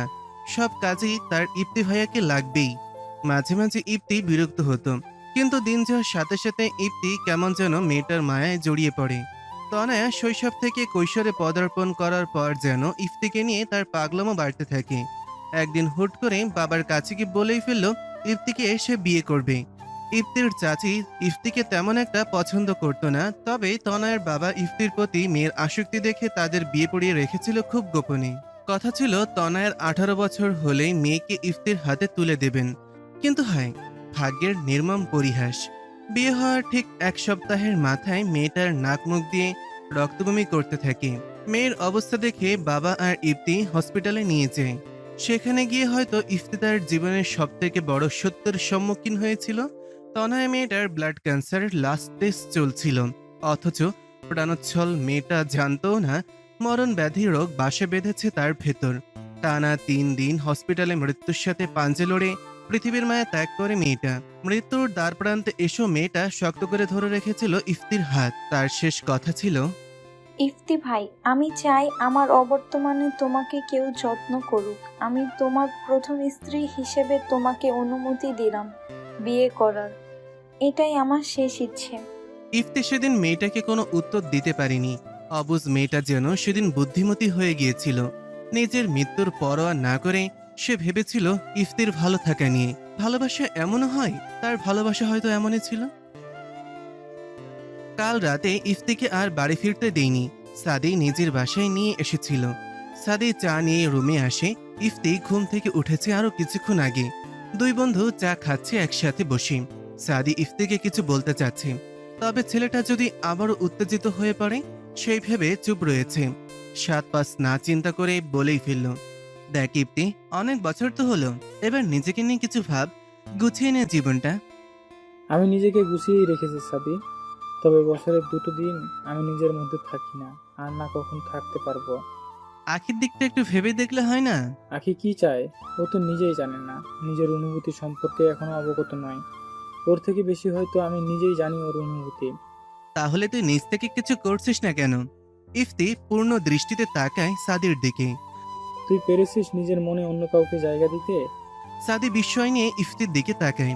নিজের অনুভূতি প্রকাশ করবি না, তাই বলে কি তোদের কিছুই আমি বুঝতে পারি না? ইফতি, তুই ভুল বুঝছিস, তেমন কিছুই না আসলে। ইরাকে ভালোবাসিস না? অস্বীকার করতে পারবি? বাসতাম, তবে এখন আর বাসি না। আর আমি চাই না এই বিষয়ে আর কেউ জানুক। আচ্ছা তা ঠিক আছে, কিন্তু নিজেকে নিয়ে ভাবা উচিত তোর। আমি এইভাবেই ঠিক আছি। ইরা এখন ভালো আছে, খুশি আছে, আর ওর খুশিতেই আমি খুশি। ইফতি আর কিছু বলে না। ভালোবাসা এমন এক সংক্রমণ যার সংস্পর্শে এলে কঠিন থেকে কঠিনতম মানুষও নরম হতে বাধ্য। ভালোবাসা মানুষকে যেমন বাঁচতে শেখায়, ঠিক তেমনি অনেককে মৃত্যুর দিকে ঠেলে দেয়। নিজের ভালোবাসার মানুষের সুখের কথা চিন্তা করে সাদির মতন হাজারো প্রেমিক পুরুষ নিজ ভালোবাসা বিসর্জন দিয়ে দেয় নির্দ্বিধায়। ইস, কি নিদারুণ বিসর্জন, কি নিদারুণ ভালোবাসা। অফিসের কাজ শেষ করে রাদীপ বাড়ি আসছে। রাস্তার পাশে ফুলের দোকান দেখে হুট করে বাইক ব্রেক করে নামে। দাঁড়িয়ে ভাবতে থাকে, আচ্ছা যদি ইরার জন্য ফুল নিয়ে যায়, মেয়েটা কি খুশি হবে? নিজের ভাবনায় রাদীপ এবার নিজেই অবাক। ইরা সবসময় নিজে থেকে তার কাছে ফুল চেয়ে নিত।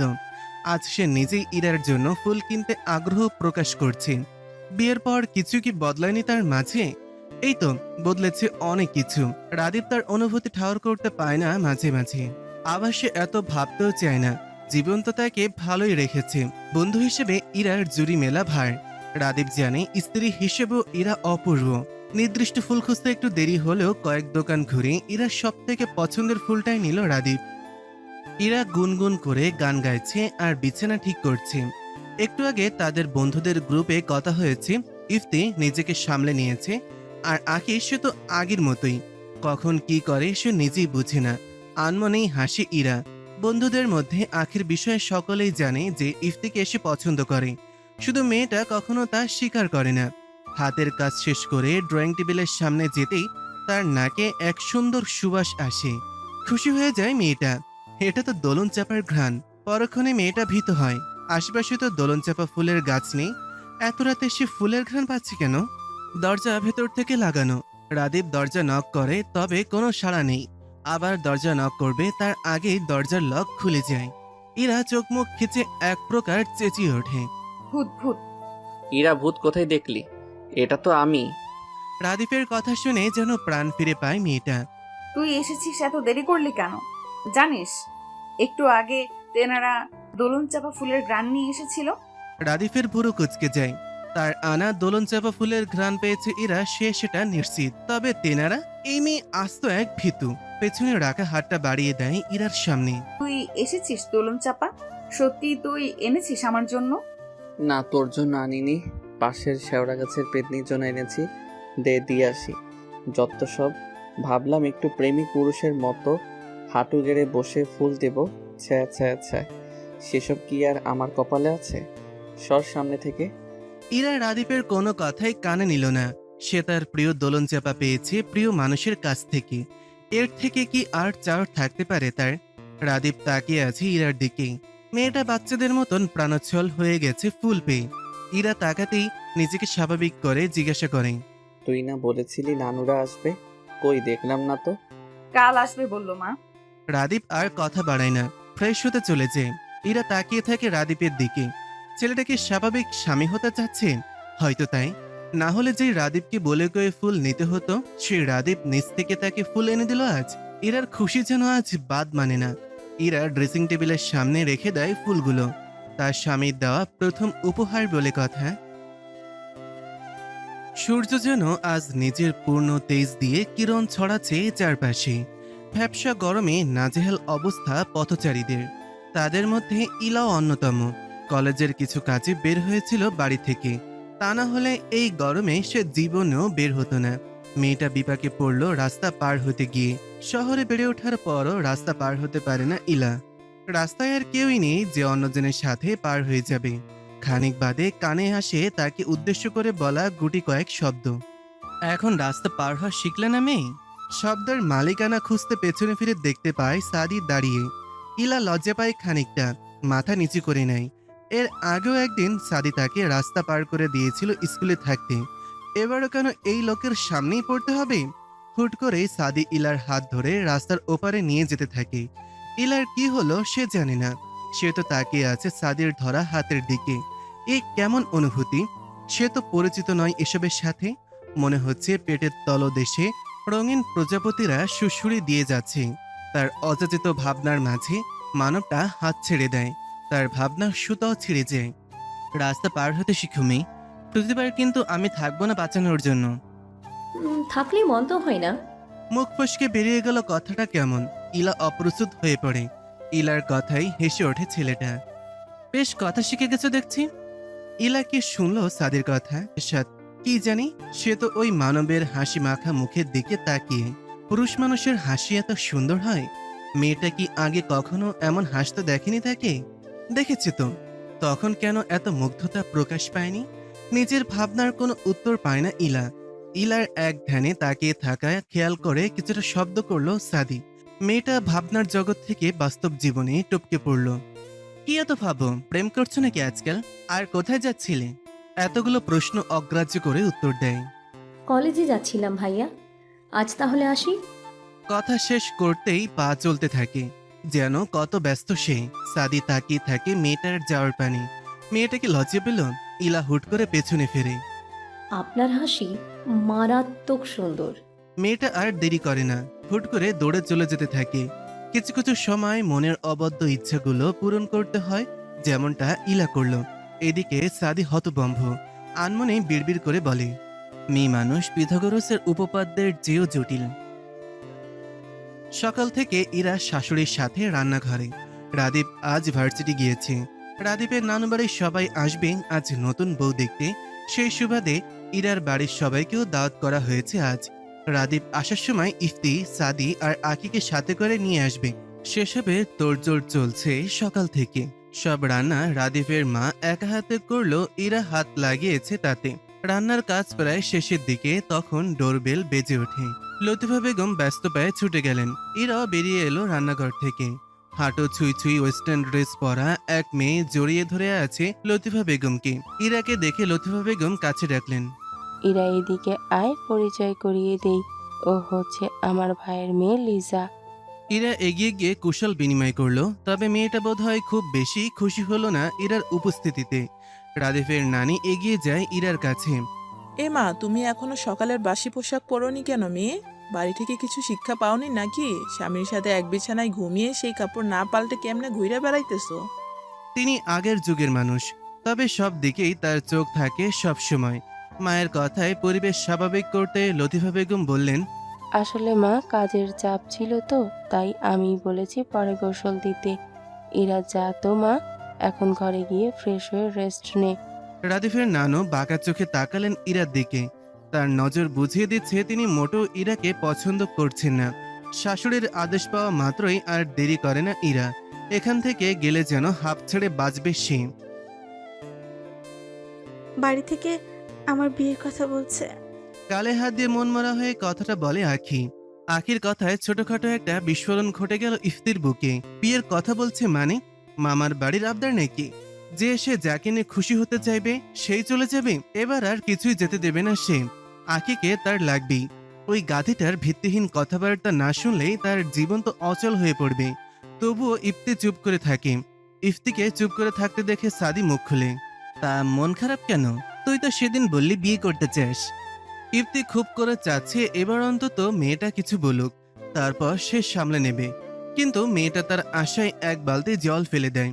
বিয়ে হয়ে গেলে তো তোদের সাথে আড্ডা দেওয়া হবে না। আমি যে তোদের সাথে কথা না বলে থাকতে পারবো না। এবার মুখ খুলে রাদীপ। তো তুই এক কাজ কর, আমাদের গ্রুপের কাউকে বিয়ে করে ফেল, তাহলে ইরার মতো তুইও সব সময় আড্ডা দিতে পারবি। আকি এবার সরু চোখে ইফতির দিকে তাকায়। আবারও ছেলেটার দৃষ্টি শীতল। হতাশ মেয়েটা হতাশ। প্ল্যান অনুযায়ী শেষ কথাটা বলেই ফেলে। আমাকে কি বিয়ে করবে? এই সাদি, বিয়ে করবি আমায়? মুখের কথা বলতে একটু দেরি হলো, আখের গালে কষিয়ে জল মারতে একটুও সময় নেয় না ইফতি। আখির সাথে সাথে হতভম্ব সাদি আর রাদিফও। ইফতিকে হাইপার করে সত্যি বলাতে চেয়েছিল, কিন্তু এতে হিতে বিপরীত হয়ে গেল। এক প্রকার চেঁচিয়ে ওঠে ইফতি। ছেলে খেলা পেয়েছিস? যাকে পেতে চাইবো একবার একজনের জীবন ছেড়ে চলে যাবে, আবার আরেকজন নিজ থেকে আমার সামনে অন্যের হতে চাইবে। তোকে আমি জ্যান্ত কবর দিব শালি। চোখ মুখ ঘিচে দাঁড়িয়ে আছে আখি, তবুও সে দমে যায় না। আজকে সে শুনবেই ইফতির মুখ থেকে। নিজেকে ধাতস্থ করে, তুই তো তনয়কে ভালোবাসিস। হ্যাঁ হ্যাঁ বাসি, আমি তনয়াকে ভালোবাসি, কিন্তু তোকে আমার লাগবেই লাগবে, সেটা হোক তোর ইচ্ছায় কিংবা ইচ্ছার বিরুদ্ধে। কান্নার মাঝে হেসে দেয় মেয়েটা। স্থান কাল সময় না ভেবেই ঝাঁপিয়ে পড়ে ইফতির বুকে। ইফতিও টেনে নেয় বক্ষ গহ্বরে, এই গাধিকে তার লাগবেই। এদের কাণ্ড দেখে সাদি আর রাদীপ হেসে কুটি কুটি অবস্থা। দুপুরবেলা হয়, এদিকটায় শিক্ষার্থীর সংখ্যা একেবারেই নগণ্য, তাই এদের সুন্দর মুহূর্তটা নষ্ট করতে না দিয়ে অন্যদিকে এগিয়ে যায় দুই বন্ধু। তৃষ্ণার্ত দুই প্রেমিক প্রেমিকা একান্তই সময় কাটাক নিজেদের মতন করে। কাবাব মে হাড্ডি হবে কেন শুধু শুধু? লতিফা বেগমের কথা অনুযায়ী আজও শাড়ি পরেছে ইরা। রাদিফের নানি আগের দিনের মানুষ, কখন কোন ভুল ধরে ফেলেন বলা যায় না। নিজে পছন্দ করে ছেলের বউ এনেছে সে, অন্য কেউ তার খুদ ধরুক তা তিনি মোটেও চান না। শাওয়ার থেকে বেরিয়ে কানে এলো কলিং বেলের আওয়াজ, তার মানে বাড়ির সকলে চলে এসেছে। খুশিতে আত্মহারা হয়ে ছুটে যেতে চায় নিচে, কিন্তু হায় কপাল, এরার একটা বদ অভ্যাস, সে চুলের পানে ঝরায় না কখনো। চুল থেকে গড়িয়ে পানি পড়ছিল মেঝেতে, দেখতে না পেরে পিছলে পড়ে গেল মেয়েটা। ইরার ঘরের সকলেই উপস্থিত হয় মুহূর্তেই। নিজের কেমন লজ্জা লাগছে। এর মধ্যেই নানি শাশুড়ি বলে বসলো, কি মেয়ে বউ করে এনেছিস দেখ, বলেছিলাম শুনলি না আমার নাতনিটা। ভদ্রমহিলার কথা শেষ করতে দেয় না লতিফা বেগম। হয়েছে মা, নিচে যাও সবাই, আমি আসছি। একে একে সবাই নিচে চলে যায়। ইরার ভীষণ খারাপ লাগলো নানির কথাটা। মা বিশ্বাস করো, আমি বেলের আওয়াজ পেয়ে তাড়াহুড়ো করে যাচ্ছিলাম, খেয়াল করিনি এখানে পানি। শাসনের সুরে ধমকে ওঠে লতিফা বেগম। চুল দিয়ে টপ টপ করে পানি পড়ছে, মুছিসনি কেন? আজ তো অল্পতেই রক্ষা পেয়েছিস, বড় কিছু হলে তখন। ইরা চুপ থাকে, এটা তার অন্যতম একটা বদভ্যাস। ইরাকে চুপ থাকতে দেখে কাল থেকে আমি নিজে তো ট্রেনিং নেব, একদম স্ট্রিক্ট শাশুড়ি হয়ে যাব বলে দিলাম। লতিফা বেগমের কথা বলার ভঙ্গিমায় হেসে দেয় ইরার সাথে লতিফা বেগম নিজেও। রুমে প্রবেশ করে এই সুন্দর মুহূর্তের সাক্ষী হয় রাদীপ। অন্তর জুড়ে যায় কেমন শীতল স্রোত নেমে যায়। এই তো তার জীবনের দুই নারী, একজন তার মা, আরেকজন সে তো ভবিষ্যৎ বাচ্চার মা। নিজের অযাচিত ভাবনায় আনমনেই হাসে ছেলেটা। আপাতত ইরা ঘরে একা, রাদীপ একটু আগে বাইরে গিয়েছে। ইরার পড়ে যাওয়ার ব্যাপারটা নিয়ে বাড়ি মাথায় তুলে নিয়েছিল ছেলেটা। তেমন চোট না পেলেও বাড়িতে ডক্টর এনেছিল রাদীপ, সেসব ভেবেই হাসছে ইরা। রাদীপ তার প্রতি আগে থেকেই যত্নশীল। ভাবনার মাঝেই ইরার রুমে প্রবেশ করে লিজা, রাদীপের মামাতো বোন। ওয়েস্টার্ন ড্রেস পরা মেয়েটাকে দেখে জোরপূর্বক হাসে ইরা। মেয়েটা কেমন ক্ষিপ্ত হয়ে আছে। এই মেয়ে, এই কেন এলে আমার আর রাদিফের মাঝে? ইরা হতভম্ব, তারা রাদীপের মাঝে বলতে কি বোঝাতে চাইছে মেয়েটা। আবার বলে ওঠে, আজ শুধুমাত্র তোমার জন্য আমি আমার রাদিফকে পেলাম না, না হলে দাদু আমাকে কথা দিয়েছিল রাদিফের সাথে আমার বিয়ে দিবে। কথা বলতে বলতে ইরার ব্যথাযুক্ত পা চিপে ধরে। কি করছেন কি? লাগছে, ছাড়ুন ছাড়ুন বলছি। চেঁচিয়ে ওঠে ইরা। মেয়েটা আরো ক্ষিপ্ত হয়ে ইরার গলা চিপে ধরে। তোকে আমি আজ মেরেই ফেলবো, তোর জন্য আমি রাদিফকে পেলাম না। মুহূর্তেই চোখ বড় বড় করে ফেলে ইরা। ঠিক সেই সময় রুমে উপস্থিত হয় রাদীপ। ঘটনা বুঝতে পেরেই দৌড়ে গিয়ে ইরাকে ছাড়িয়ে নেয়। সাথে সাথে সজোরে এক থাপ্পড় বসিয়ে দেয় লিজা নামের মেয়েটার গালে। তুমি আমাকে মারলে রাদিফ? হ্যাঁ মারলাম, কারণ তুমি নিজের মনুষ্যত্ব হারিয়েছ। তোমার সাহস কি করে হলো ওর গায়ে হাত দেওয়ার? তোমার ওই হাত ভেঙে গুড়িয়ে দেওয়ার আগেই তুমি চলে যাও। এখনই তুমি আমার ঘর থেকে বের হও, এক্ষুনি। রাদীপের বজ্র কণ্ঠেই ভয় পেয়ে যায় লিজা। সে আর দেরি না করে নিচে গিয়ে দাদের কাছে ন্যাকা কান্না জুড়ে দেয়। সবকিছু শুনে ভদ্রমহিলা নাতনিকে আশ্বাস দেন, তুই চিন্তা করিস না, ওই মেয়েকে আমি উচিত শিক্ষা দেব, এমনভাবে শিক্ষা দেব যাতে সাপও মরবে, লাথিও ভাঙবে না। ইরার গলায় বেশ ভালোভাবে দাগ বসে গিয়েছে, জায়গাটা লাল হয়ে আছে সম্পূর্ণ। রাদীপের দিকে তাকিয়ে প্রশ্ন করে ওঠে ইরা, লিজার সাথে তোর কিসের সম্পর্ক রাফিক? মেয়েটা আস্ত এক সাইকো, বাড়িতে এলে আগে পিছে ঘুরতে থাকে। ওর সাথে আমার কোনো সম্পর্ক নেই। নিজ থেকে আমাকে বিয়ের প্রস্তাব দিয়েছিল, আমি না করে দেওয়ায় তোর সাথেই ব্যবহার। ইরা কিছু বলে না। ইরা, আজ বাড়িতে দাওয়াত, তোদের বাড়ি থেকে সকলে আসবে। আমি কোনো সিন ক্রিয়েট করতে চাচ্ছি না, তবে ওর কাজের শাস্তিও পাবে। তুই প্লিজ নর্মাল হ। ইরা এবারও নিশ্চুপ। রাদীপ ইরার আরো নিকটে চলে আসে। গলার লাল দাগ কমে আসছে খানিকটা। মাথা নিচু করে রক্তিম বর্ণ ধারণ করা জায়গাগুলোতে ঠোঁট ছুঁয়ে দিল পরম আবেশে। ইরা যেন জমে গেল সেইখানটাতেই। তার চোখ বন্ধ। এ কি করলো রাদীপ? এ কেমন অনুভূতির জানান দিচ্ছে? এই এই এই, আমরা কিচ্ছু দেখিনি। হুট করে কারো কণ্ঠ শুনে ছিটকে পড়ে দুজন দুই দিকে। ইরা তো লজ্জায় মরিমরি অবস্থা। দরজায় দাঁড়িয়ে আছে ইফতি আর আখি। ইফতি এক হাত দিয়ে আখির চোখ ধরে আছে, আরেক হাত দিয়ে নিজের মুখের ওপর দিয়ে আঙ্গুল ফাঁক দিয়ে চোখ বের করে রেখেছে। হয়েছে তোদের? এবার কি চোখ খুলবো? শালা এখন আর চোখ আটকে কি করবি? যা দেখার তো দেখেই নিয়েছিস। আয় ভিতরে আয়। ভেতরে আসতে আসতে উত্তর করে ইফতি। লে হালুয়া, এখানে আমার দোষ কি? আমি কি জানি তোরা দরজা খোলা রেখে ভিতরে রঙ্গলীলা করছিস? তোরা কি চুপ করবি এবার? ইরার ধমকে অফ হয়ে যায় ছেলে দুটো, তবুও থেমে নেই তাদের মিটমিটানি হাসি। এর মাঝে ইরার বাড়ির সকলে এসে পড়ে। পায়ে ব্যথা নেই, ইরা নিচে এসেছে। মানুষ বলে ওকে না পেলে আমি মরেই যাব। কাউকে না পেয়ে আসলে কেউ মরে না। জীবন তার নিজ গতিতে এগিয়ে যায়, কেটে যায় সময়। যেমন কাটছে সাদের জীবন, সে হেঁটে যাচ্ছে, উদ্দেশ্য নেই জানা। রাদীপের সাথেই ও বাড়ি যাওয়ার কথা ছিল, তবে সে মিছে বাহানা দিয়ে পরে যাবে বলেছে। সাদের ভেতরে চলছে মন মস্তিষ্কের লড়াই।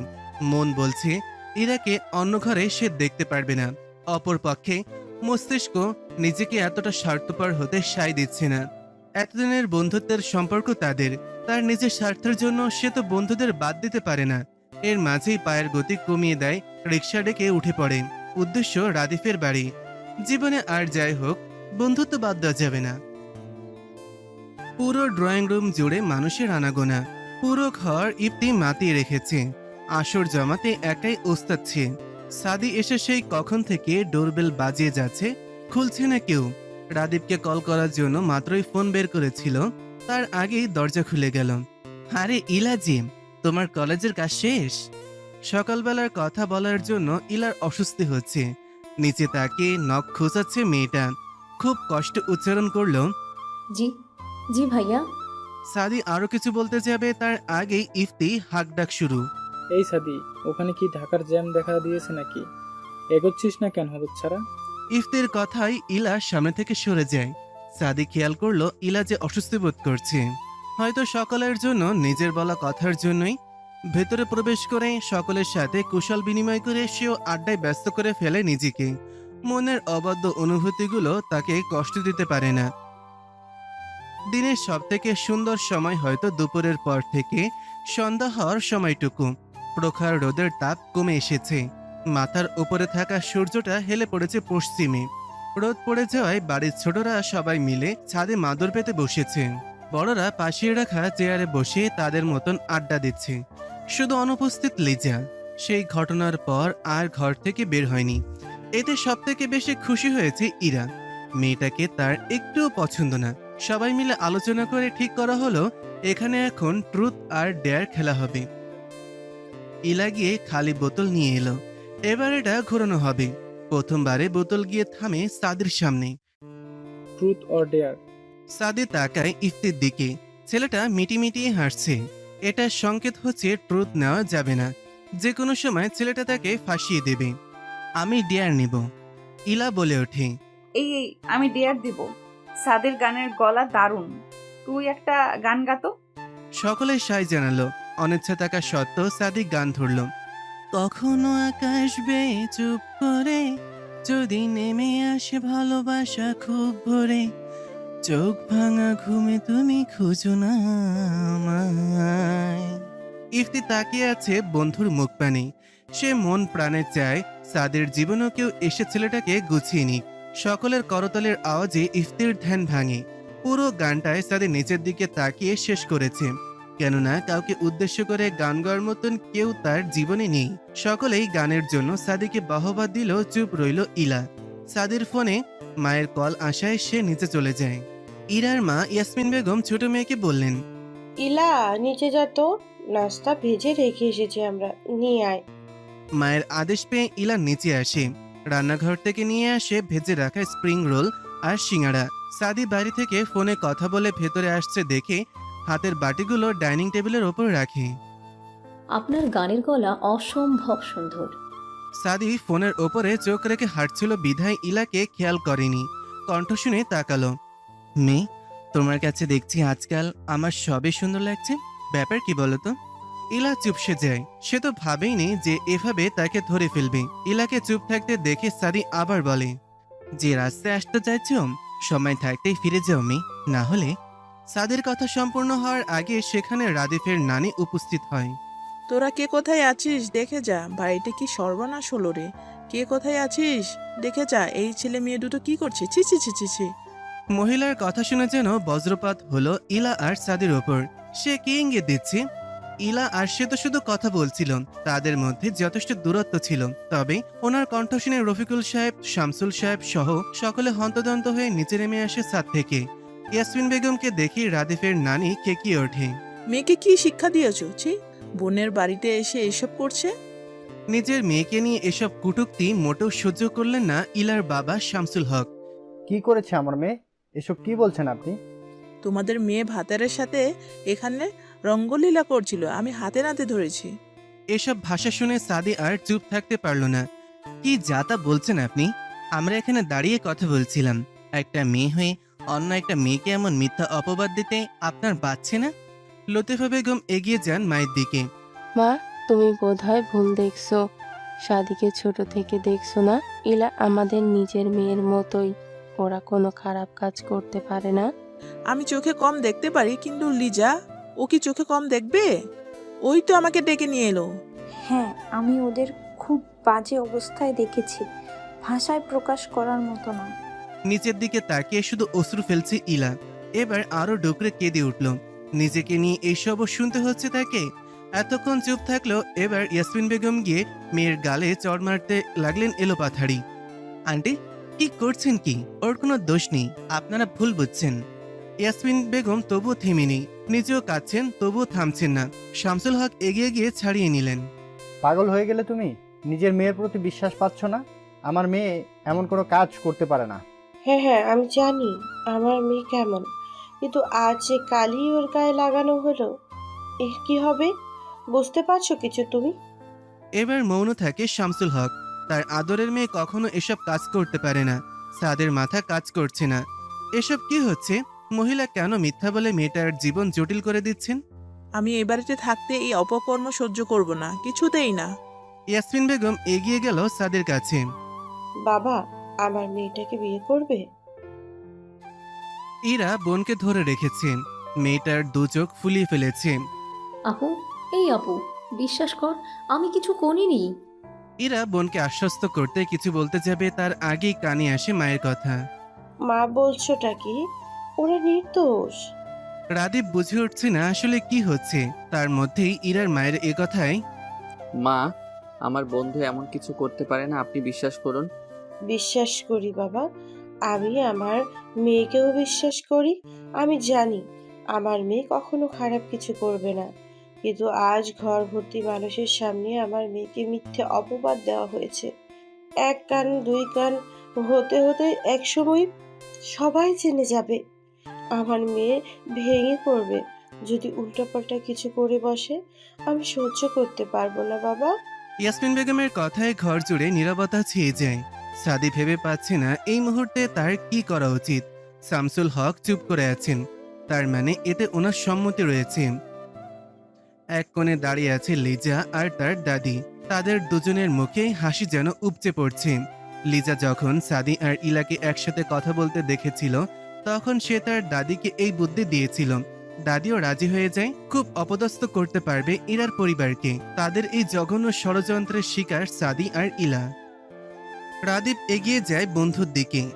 আমরা সবাই তোদের বিশ্বাস করি, এবার সিদ্ধান্ত তোর নিজে। সাদি তাকায় ইলার দিকে। মেয়েটা কেমন জড়সড় হয়ে দাঁড়িয়ে আছে। হেসকি দেওয়ার দরুন নাকের পাটা ফুলে উঠছে বারংবার। আজ তার জন্য এই মেয়েটাকে ভোগান্তিতে পড়তে হয়েছে। আমি ইলাকে বিয়ে করতে রাজি, আপনারা ব্যবস্থা করুন বলে আর দেরি না করে বেরিয়ে যায় ঘর থেকে। ইলা বোনকে ধরে ডুকরে ওঠে।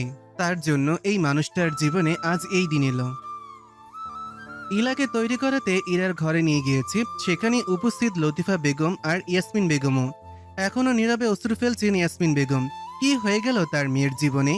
লতিফা বেগম এগিয়ে যায় ইলার দিকে। মেয়েটা কেমন বসে বসেই ঝিমুচ্ছে।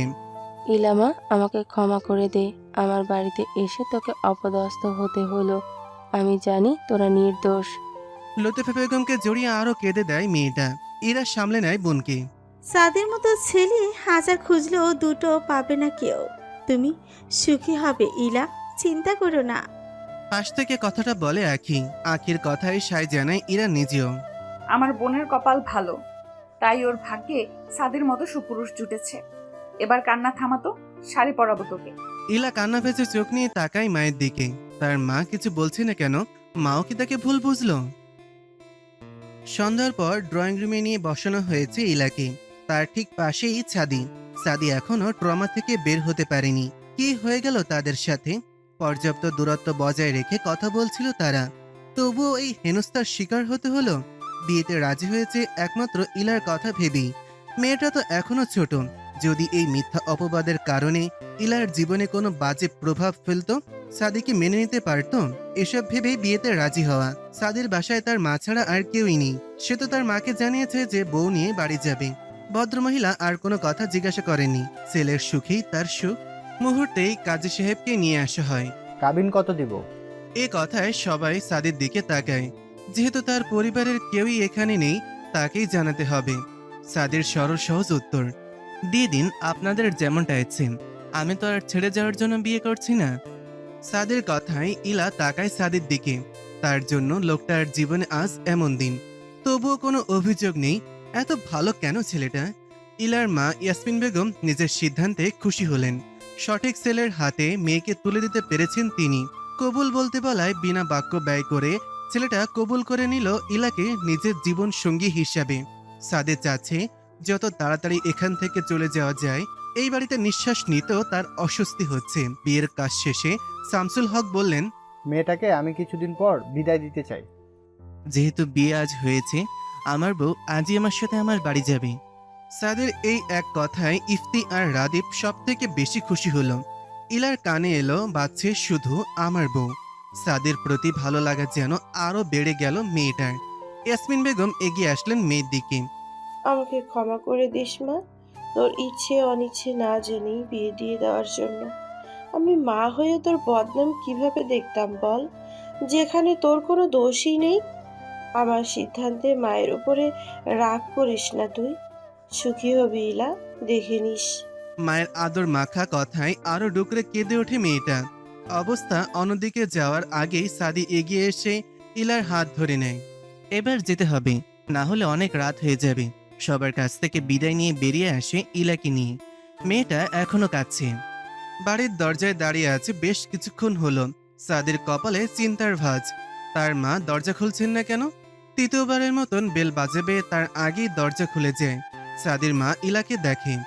মাশাল্লাহ মাশাল্লাহ, এমন চাঁদ কোথা থেকে নিয়ে এলি সাদি? আয় আয় ভিতরে আয়। সাদির মায়ের এলাহি কাণ্ড, টেবিল ভর্তি মিষ্টি, পিঠা আর হরেক রকমের খাবার। সে তো বিকেলে জানিয়েছে, এত কিছু কোথা থেকে এলো, কিভাবে এলো? ড্রয়িং রুমে গিয়ে তার ধারণা ভুল প্রমাণিত হলো। তার মা একা নয়, খালা আর খালাতো বোন এসেছে। একমাত্র ছেলে বউ নিয়ে আসছে, খালি মুখে বউ ঘরে তুলবো নাকি? ইলা আর সাদিকে বসানো হয়েছে একসাথে। সামনে হরেক রকমের খাবার। তেমন কিছুই খাচ্ছি না তা লক্ষ্য করেই সাদির মা হাতে তুলে খাইয়ে দিলেন কিছুটা। ইলার কান্না পায়। মায়ের কথা খুব মনে পড়ছে। এরই মধ্যে সাদির খালা আর খালাতো বোন বেরিয়ে আসে তার ঘর থেকে। সাদির কপালে চিন্তার ভাঁজ। এরা তো কখনো তার ঘরে যায় না, তবে এখন কি মতলবে? খালাতো বোন কুহু এগিয়ে আসে। ভাবি, তুমি তো আমার থেকেও জীবন খাও না কেন? খাবে নি, এবার সাদির সঙ্গে মোটা তাজা হয়ে উঠবে, তাই না রে সাদি? কেবলে ছেলেটা মুখে পানি দিয়েছিল। খালার কথা শুনে কাশি চলে আসে। সে চলে যায় সেখান থেকে। তার খালা এমনই, কখন কার সামনে কি বলে ফেলে খবর থাকে না। ইলা মাথা নিচু করে রেখেছে। মানুষগুলো তাকে লজ্জায় ফেলে দিচ্ছে। সাদির মা নিজের ঘর থেকে কয়েকটা গয়নার বক্স নিয়ে আসে। নে কুহু, ভাবিকে পরিয়ে দে, এগুলো আমার বিয়ের গয়না। এখন থেকে তোমার হাতের চিকন বালাজোড়া সবসময় পরে থাকবে, কেমন? ইলা মৃদু আওয়াজে সম্মতি জানায়। জি আচ্ছা। নিজের ঘরে গিয়ে কোমরে হাত দিয়ে দাঁড়িয়ে আছে সাদি। সে হতাশ, খুবই হতাশ। কুহু আর খালা মিলে রুমের কোনায় কোনায় মোমবাতি জ্বালিয়ে রেখে গেছে। সাদি চটপট সেগুলো নিভিয়ে দেয়। মেয়েটাকে আর অস্বস্তিতে ফেলতে চায় না সে। ইফতির সাথে বাইরে বেরিয়েছিল রাদীপ। মেজাজ চটে আছে তার। তার বাড়িতে এসে বন্ধুকে এমন অপদস্থ হতে হবে ভাবতে পারেনি। রাদীপ নিশ্চিত ছিল লিজা মেয়েটা নানির কান হারিয়েছিল। সাদিদের বিদায় দিয়ে খুব কড়াভাবে জিজ্ঞাসাবাদ করেছিল, তবুও মেয়েটা স্বীকার করে না, বরং তার বদলে দাদিকে নিয়ে চলে গেছে সন্ধ্যায়। এতে অবশ্য রাদীপ খুশি হয়েছে। নিজের ভাইজির জন্য ইরার পরিবারকে এতটা অপদস্থ হতে হলো এই ভেবে অনেকবার ক্ষমা চেয়েছেন লতিফা বেগম। ক্ষমা চাইলে কি আর সব ঠিক হবে? হয় না। তবুও মুখের ওপর কিছুই বলেনি ইরার পরিবারকেও। রাদীপ বাড়ি আসে রাত 9টা নাগাদ। ঘরে ঢুকে চোখ পড়ে ইরা মেয়েটা পড়তে বসেছে। এগিয়ে গিয়ে ইরার পাশে বসে রাদীপ। রাদীপকে দেখে তড়িঘড়ি করে উঠে দাঁড়ায় ইরা। এসেছিস? আমি খাবার নিয়ে আসছি। কোথাও যেতে হবে না, এখানে বস। হাত টেনে বসিয়ে দেয় ইরাকে। ইরা বুঝতে পারে রাদীপ কিছু বলতে চায় তাকে। দেখ ইরা, আমি ভীষণভাবে দুঃখিত। ইলা আমার নিজের বোনের মতো, ওকে এমন অপবাদ পেতে হলো, তাও আমার বাসাতেই। আমি মানতে পারছি না ইরা। রাদীপের কথায় হালকা হাসি ইরা। তুই এখনো এসব নিয়ে পড়ে আছিস রাফিদ? আমি সত্যিই মন থেকে খুশি হয়েছি সাদের সাথে ইলার বিয়ে হওয়ায়। সাদের মতো মানুষ জীবনে পেয়েছে ও তো ভাগ্যবতী। রাদীপ ভুরু কুঁচকায়। তার মানে কি বলতে চাইছিস, তুই আমাকে পেয়ে ভাগ্যবতী না? তোর ছাড় তো। ইরা হাত ছাড়িয়ে নিতে চায়। রাদীপ ছাড়ে না, নিজেও দাঁড়িয়ে যায়। হুট করে রাদীপের কি হলো কে জানে, নিজ অধর এলিয়ে দিল ইরার অধরের ভাঁজে। মেয়েটার চোখ বড় বড় হয়ে যায়। শক্ত করে ধরে রাদীপের টি শার্ট। রেসপন্স পেয়ে যেন আরো তীব্র হয়ে ওঠে ঠোঁটের পরশ। ইলা বসে আছে সাদির ঠিক খাটের মধ্যে। তার খালা শাশুড়ি এই ঘরে রেখে চলে গেছে, বলেছে সাদি আসার আগ অব্দি জেগে থাকতে। লোকটা সেই যে বেরিয়েছে আর আসার নাম নেই। এদিকে তার ঘুম পাচ্ছে, বসে বসে ঝিমুচ্ছে মেয়েটা। দরজায় খট করে আওয়াজ হতেই ঘুম কেটে যায় ইলার। সাদি আসছে, তার হাতে কিছু শপিং ব্যাগ এগিয়ে দেয় ইলার দিকে। এখানে তোমার রেগুলার পরার জন্য কিছু জামা আছে, তুমি চাইলে এখন চেঞ্জ করে আসতে পারো। ইলা কিছু বলবে তার আগেই কয়েকটা মোটা টাকার বান্ডিল। এখানে পুরো টাকাটা আছে ইলা, তোমার দিনমোহর, এটা তোমার প্রাপ্য। এগুলো আপনার কাছেই রাখুন। মা বলে দিয়েছে এগুলো না নিতে। আমার যা কিছু সব তো এখন আপনার। এগুলো আপনি আপনার কাছে রাখুন। মেয়েটা এত কথা জেনে সাদি আর কথা আগায় না। পকেট থেকে ছোট বাক্সটা বের করে ইলার সামনে ধরে। বিয়ের রাতে নাকি বউকে গিফট দিতে হয়, আমার তেমন সুযোগ হয়ে ওঠেনি। এটা নাকি বাবা দিয়েছিল মাকে প্রথম দেখে, আজ আমি তোমাকে দিচ্ছি, এটা নাও ইলা। ইলা হাতে নেয় না, বরং নিজের হাত এগিয়ে দেয়। আপনি নিজেই পরিয়ে দিন। সাদি পূর্ণ দৃষ্টি ফেলে ইলার দিকে। মেয়েটা তাকে মায়ের জড়িয়ে নিচ্ছে কেমন। এই আবদারটুকু ফেলতে ইচ্ছে হলো না তার। যত্ন করে পরিয়ে দিল আংটিটা। এক মুহূর্ত দেরি না করে চলে যায় বারান্দায়। মেয়েটার আশেপাশে থাকা যাবে না, ওই টানা চোখের মায়ায় আটকে গেলি সর্বনাশ। মনের গহীনে উকি দেয়া এক প্রশ্ন, নিজের বইয়ের মায়ায় জড়িয়ে যদি সর্বনাশ হয় তাহলে হোক না।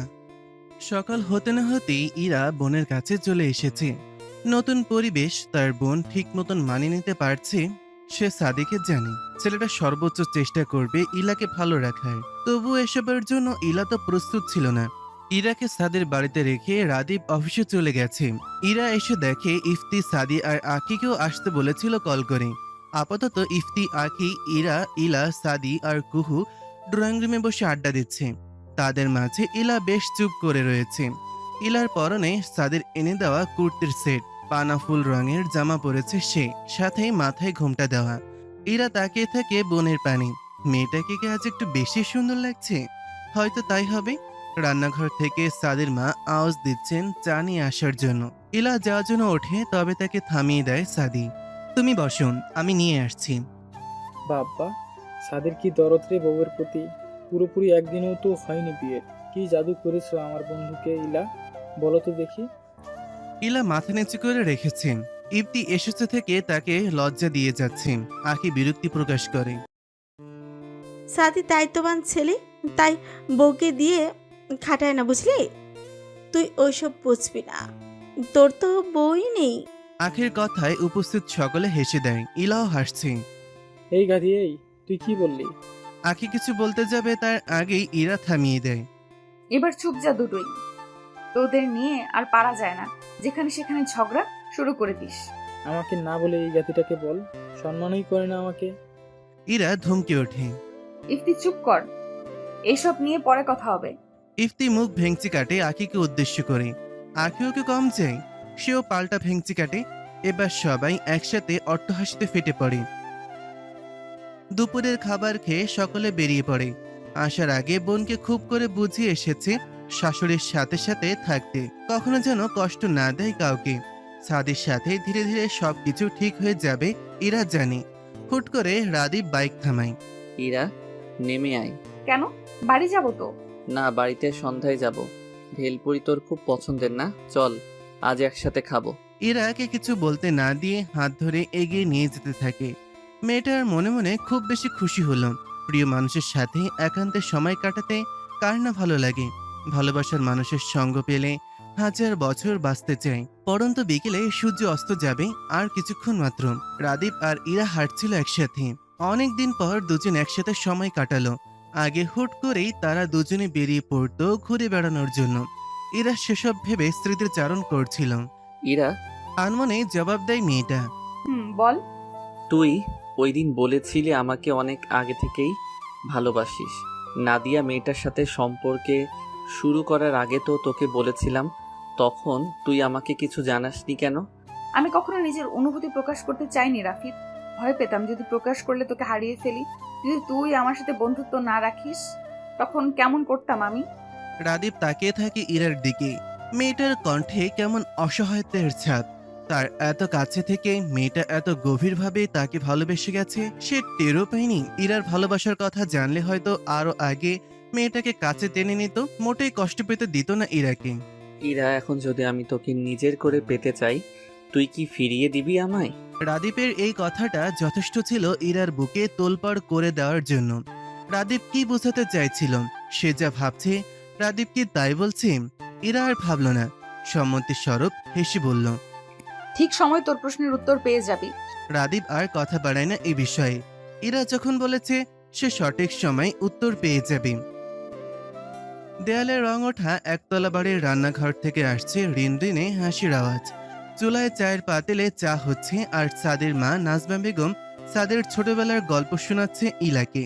সাদি ছোটবেলায় অনেক দুষ্টু ছিল, সেসবের গল্প করছে দুই শাশুড়ি বৌমা মিলে। ইলাকে খুব সহজে আপন করে নিয়েছেন নাজমা বেগম। জানো ইলা, আমার একটা মেয়ের খুব শখ ছিল। আগে খুব মন খারাপ হতো, তাই হয়তো উপরওয়ালা তোমাকে পাঠিয়েছে আমার মেয়ে করে।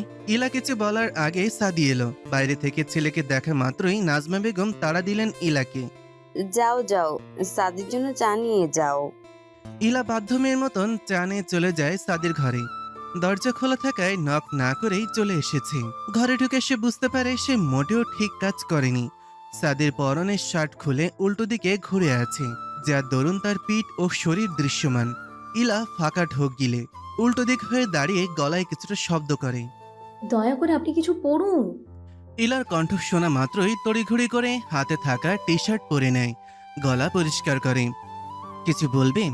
টেবিলের দিকে এগিয়ে যায় ইলা। আপনার চা, মা পাঠালো। সাদি কিছু না বলে সেখান থেকে চলে যায়। ইলার মন খারাপ হয়। মানুষটা কি তাকে মেনে নিতে পারছে না? সেও তো মেনে নিতে পারছে না, তাই বলে মুখের সামনে এইভাবে চলে যাবে? ইলার ভাবনার মাঝে সাদিকে ফিরে আসতে দেখা গেল। তার হাতে ফাঁকা একটা কাপ। ইলা ভুরু কুচকায়। কি করবে এই লোক? সাদি নিজের কাপ থেকে ফাঁকা কাপে চা ঢালে। ইলার দিকে এগিয়ে দিতে দিতে বলে, 1 কাপ ভর্তি করে চা দিয়েছো, এত খেতে পারবো না। তার চেয়ে বরং অর্ধেক তুমি খাও, বাকি অর্ধেক আমি খাই। বসো এখানে। ইলা যেন ভালো লাগার স্রোতে ভেসে যায়। এই মানুষটা এত বেশি ভালো কেন? ইলা বুঝলো মানুষটা বোধ হয় একাকী সময় কাটাতে চাইছে, তাই সে সাই দিল। ইলা শুধু চা নিয়ে এসেছে। নাজমা বেগম বিস্কুট দিতে এসেছিল, কিন্তু ছেলে আর ছেলের বউকে একসাথে দেখে আর এগোলেন না। বাইরে দাঁড়িয়ে দেখলেন ছেলের বউয়ের প্রতি ছেলের সম্মান স্নেহ। তার ছেলেটা একদম বাবার মতন হয়েছে। এসব ভেবে চোখের কোণে অশ্রু জমে নাজমা বেগমের। তিনি ছুটে যান রান্নাঘরে, ভাতের হাঁড়ি নামাতে হবে তো। লতিফা বেগম ইরার মাথায় তেল দিয়ে দিচ্ছেন আর ইরাকে বকাবকি করছেন। চুলে তেল না দিলে চুল বড় কিভাবে হবে? রাতে তেল দিয়ে সকালে ধুয়ে ফেলবি, তাহলেই তো হলো। এরপর থেকে চুল বড় করবি। চুলই তো মেয়েদের সৌন্দর্য। চুল কেটে ফেললে গাঁটটা মারবো, তোকে দেখে নিস। হ্যাঁ মা, আমার পক্ষ থেকেও দিয়ে দাও। কথা বলতে বলতে রাদীপ পাশের চেয়ারে বসে পড়ে। ইরা মিটমিটিয়ে হাসছে, শাশুড়ি তার প্রশংসা করায়। মায়ের কথার উত্তর করে রাদীপ। ওর কি বাসায় আর কাজ কাম আছে, তাই ও সারাদিন তোমার পিছেই থাকে। আমাকে যে তোমার স্বামী অফিসের কাজে আটকে রাখে তার বেলায় কিছু না। একদম বাজে কথা বলবি না, বাড়িতেও অনেক কাজ আছে, তুই জানিস কিছু? দেখলে মা, দেখলে কেমন মুখে মুখে তর্ক করছে আমার সাথে তোমার সামনেই। তুমি কিছু বলবে না? উফ, তোরা থাম না। রাদীপ শোন, আমি বলছিলাম কি, দেখ বাড়িতে আমি সব সময় একা থাকি, একটা ছোট খেলার সাথী হলে মন্দ হয় না বল? ইরা শাশুড়ির ইঙ্গিত চট করে বুঝে গেল। রাদীপ মাথামুন্ডু কিছুই বুঝল না। এই বয়সে তুমি খেলার সাথী খুঁজছো মা? এ কেমন কথা? সংসার সামলাতেই তোমার দিন চলে যায়, খেলার সাথী দিয়ে কি করবে? লতিফা বেগম কপাল চাপড়ালেন। ছেলেটা পেটে থাকতে তার মা বলতো বাদাম খেতে, বাদাম খেলে নাকি বাচ্চাদের বুদ্ধি হয়। লতিফা বেগম আজ নিজের ভুল বুঝতে পারলেন। তুই পেটে থাকতে আমি বাদাম কম খেয়েছিলাম, সেই কারণেই তুই মাথা মোটা হয়েছিস হতচ্ছাড়া। রাদীপ উঠে দাঁড়ায়। না, মা আর বউ মিলে তাকে পচাচ্ছে, এটা মেনে নেওয়া যায় না। সে বাবার কাছে চলে যায়। ভদ্রলোক বই পড়ছিলেন, এগিয়ে যায় রাদীপ। উঠো বাবা, তোমার বউ নিয়ে এসো ড্রয়িং রুম থেকে। আমার বউকে আটকে রেখেছে তোমার বউ, উঠো ফাস্ট ফাস্ট বাবা। বলেই যেভাবে এসেছিল ঠিক সেইভাবেই চলে যায়। ভদ্রলোক বিড়বিড় করতে থাকেন। বিয়ের পর ছেলেটা একটু বেশি বেলাত হয়ে গিয়েছে। রাতের আকাশে যেন আজ চাঁদ তারার মেলা বসেছে। আকাশ জুড়ে তারারা বিচরণ করছে। ইলা আর সাদি বসে আছে বারান্দায়। আনমনে সাদি ভেবে যাচ্ছে নিজের জীবন সম্পর্কে। জীবন কতই না বৈচিত্র্যময়। সে যাকে চাইল তার বোন এখন সাদির ঘরওয়ালি। সাদি মোটেও ইরাকে নিয়ে ভাবতে চায় না। সে কি কাপুরুষ নাকি যে ঘরের বউ রেখে অন্যের বউয়ের প্রতি নজর দেবে? হ্যাঁ, অবাধ্য অনুভূতিগুলো হয়তো দূর করাও কষ্টসাধ্য, তবুও সে নিজের অনুভূতি দমিয়ে রাখতে জানে। পাশে দৃষ্টি ফেলে দেখল ইলার দৃষ্টি দূর আকাশে। মেয়েটার সাথে সাদি কথা বলতে চাচ্ছে। সে তো অন্য কাউকে মনে জায়গা দিতে পারবে না বলেই মনে মনে ঠিক করেছিল বিয়েই করবে না কখনো। কিন্তু ওপরওয়ালা অন্য কিছু ভেবে রেখেছিলেন। এখন ইলার সাথে ফ্রি হওয়া খুব প্রয়োজন। তার জন্য আগে তাদের কথা বলা প্রয়োজন। হালকা এক শ্বাস নেয় সাদি। ইলা। ইলার ধ্যান ভাঙে সাদির ডাকে। জি বলুন। ইলা, আমরা দুইজনই পরিস্থিতির শিকার। তুমি এ বিয়েতে রাজি ছেলে কিনা তাও আমি কিছুই জানি না। আমার মাথায় তখন ছিল আমাকে যে করেই হোক তোমার সম্মান বাঁচাতে হবে, তাই আমি বিনা বাক্যে তোমাকে বিয়ে করতে রাজি হয়ে যাই।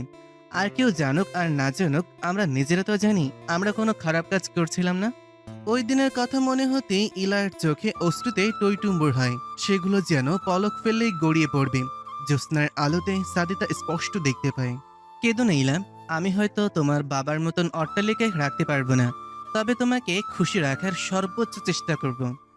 ইলা নাক টেনে কান্না আটকানোর প্রয়াস চালাচ্ছে। তা দেখে না চাইতো হেসে দেয় সাদি। ইলা, স্বামী স্ত্রী হওয়ার আগে আমাদের নিজেদের মধ্যে বোঝাপড়া থাকা দরকার। আমাদের শুরুটা না হয় বন্ধুত্ব দিয়েই হোক। বন্ধু হবে আমার। কথা বলতে বলতে সাদি নিজের হাত এগিয়ে দেয়। মন বলছে ইলা তার সাথে হাত মেলাবে। সাদির ধারণায় ঠিক হলো। ইলা মেয়েটা সাদের হাত ধরে নিল দুই হাতে। হ্যাঁ হ্যাঁ, আমি বন্ধু হব। সূর্যি মামা ছুটিতে আছে আজ 3 দিন হতে চলল। টানা 3 দিন ধরে বৃষ্টি হচ্ছে, কখনো কমছে তো কখনো বাড়ছে। এভাবে ঘরে বসে থাকতে ইরা প্রচন্ড বিরক্ত হচ্ছে। কালকে রাদীপের জন্মদিন। প্রতিবার রাদীপকে স্পেশাল ফিল করাতে সে সাধ্যের মধ্যে অনেক কিছু করে, কিন্তু এবার তো একা বের হওয়া মুশকিল। ভেবেছিল সকলে মিলে সারপ্রাইজ দেবে, কিন্তু মুহূর্তে সিদ্ধান্ত বদল করে। রাদীপের এবার জন্মদিন সে স্পেশাল করতে চাইছে, তাই সব নিজে একাই করবে। আজ শুক্রবার, বিধায় লতিফা বেগম নতুন দম্পতি ইলা আর সাদিকে দাওয়াত করেছেন বাড়িতে। রাদীপের বাড়িতে কোনো দাওয়াত আর ইফতিয়ার আঁকে ওরা থাকবে না, এটা কিভাবে সম্ভব? কখনোই না। তবে মাত্র নাস্তা শেষে রুমে এসেছে ইরা। তার মন খারাপ লাগছে। সবার সকাল সকাল আসার কথা, তবে বৃষ্টি তো কমার নামই নেই। এভাবে থাকলে সকলের আসতে অস্বস্তি পোহাতে হবে। রাদীপ ওয়াশরুম থেকে বেরোতেই চোখ যায় জানালার পাশে। ইরা দাঁড়িয়ে আছে, দৃষ্টি তার কাচের জানালা ভেদ করে বাইরে তাকিয়ে আছে। রাদীপ নিঃশব্দে এগিয়ে যায়, পেছন থেকে জড়িয়ে ধরে। ঠান্ডা হাত শাড়ির আঁচল ভেদ করে কোমরে গিয়ে ঠেকেছে। ইরা মোটেও চমকায় না। রাদীপের শরীরের ঘ্রাণ তার চেনা, খুবই ভালো করে চেনা। নীরবতা ভাঙে রাদীপ। ইরার কানে ফিসফিস করে বলে, বউ, আমার না প্রেম প্রেম পাচ্ছে, ওয়েদার ডিমান্ড। ইরা রাগী চোখে তাকায় রাদিফের দিকে। রাদীপ আর দমে যায় না। দেখ ঝিরিঝিরি বৃষ্টি হচ্ছে, চল ছাদে চল। ইরা অবাক হয়, রাদীপ তো বৃষ্টিতে ভেজে পছন্দ করে না, তাহলে আজ? ইরার প্রশ্নবোধক চাহনিতে রাদীপ হাসে। তোর একমাত্র শখ বৃষ্টি বিলাস করা, চল আজ তোকে বৃষ্টিতে ভেজাবো, প্রেমময় বৃষ্টিতে। ইরাকে আর কিছু বলার সুযোগ না দিয়েই হাত ধরে ছাদে নিয়ে যায়। ছাদে এসে ইরার মন ভালো হয়ে গেল।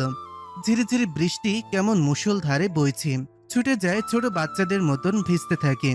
রাদীপ তাকে দেখছে প্রাণোচ্ছল ইরাকে, ভিজে যাচ্ছে সে নিজেও প্রেমময় বৃষ্টিতে। আজকাল সব ভাবেই ইরাকে দেখতে তার কাছে ভালো লাগে। কেন? সে কি ইরার প্রেমে পড়ে গেল নাকি? কই, এত বছর এতটা সুন্দর কি আগে লেগেছে? নিজের প্রশ্নের উত্তর নিজেই বের করে।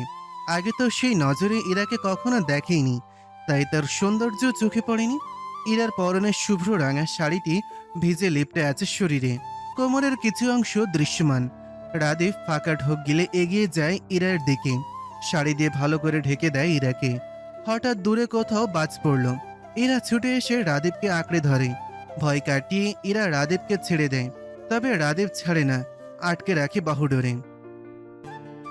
কই কই, বাড়ির সবাই কই? ইফতি এসেই হাঁক ডাক শুরু করেছে। আঁকে চোখ মুখ কুচকে তাকায়। এ ছেলেকে দু দণ্ড বসে কাটাতে পারে না। ইফতির আওয়াজ পেয়ে লতিফা বেগম বেরিয়ে আসলেন। এসেছিস তোরা, আয় আয়। রাদিফার ইরা তো ছাদে ভিজছে মনে হয় দুটোতে মিলে। তোরা বস, কিছুক্ষণ পাকড়াও করে নিয়ে আসি। কথা বলতে বলতেই তিনি রান্নাঘরে প্রবেশ করেন পকোড়া আনার উদ্দেশ্যে। লতিফা বেগম চলে যেতেই ইফতি আখির পাশে বসে। আখি, চল আমরাও গিয়ে ভিজি। একদম বাজে কথা বলবি না। একে তো এই ঝড় বৃষ্টির দিনে ব্ল্যাকমেল করে শাড়ি পরিয়েছিস, আমার ঠান্ডার সমস্যা আছে।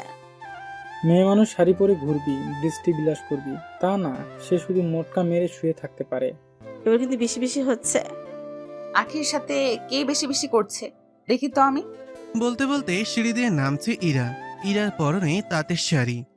হ্যাঁ ইরা, আয় তো, আমি একা ঝগড়া করে পারছি না বদমাসটার সাথে। ইফতি হতাশ এক শ্বাস ফেলে, বিড়বিড় করে, চাপাবাজ মহিলা, এবার আর সে তর্কে পারবে না, বিধায় আর কথাও বাড়ায় না।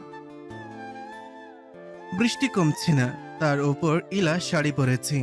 তার জন্য সাদি নিজেই গিয়ে সিএনজি বাড়ি পর্যন্ত নিয়ে এসেছে। রাদিফের বাড়ির কিছুটা কাছে এসে সাদি আসছি বলে নেমে যায় গাড়ি থেকে। বৃষ্টির জন্য গাড়ির পর্দা লাগানো, এরা বাইরে কিছু দেখতে পাচ্ছে না। বেশ কিছুক্ষণ পর সাদি উঠে আসে গাড়িতে। সিএনজি চলতে থাকে গন্তব্যের দিকে। ইলা, তোমার হাতটা দাও। ইলা বুঝতে পারে না। বিরক্তিতে চোখসূচক আওয়াজ করে ছেলেটা। নিচ থেকে ইলার হাত সামনে আনে।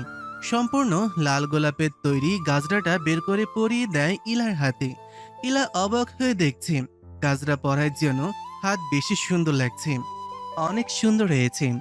যখন দেখলো মা ইলাকে মেরুন রঙের শাড়ি পরিয়েছে, তখন সাদি ভেবেছিল গোলাপের গাজরা মানাবে বেশ। সাদি হাসে ইলার খুশি দেখে। মেয়ে মানুষকে খুশি করতে বেশি কিছু লাগে না, হাতে থাকা কয়েকটা প্যাকেট এগিয়ে দেয়। এটাই ইলা আর আখির জন্য আছে। ইলা প্যাকেট খুলে দেখে বেলি ফুলের গাজরা। আমাদের তিনজনের জন্য এরকম আনতেন। লাল গোলাপ আমার কাছে ভালোবাসা প্রকাশের মাধ্যম ইলা।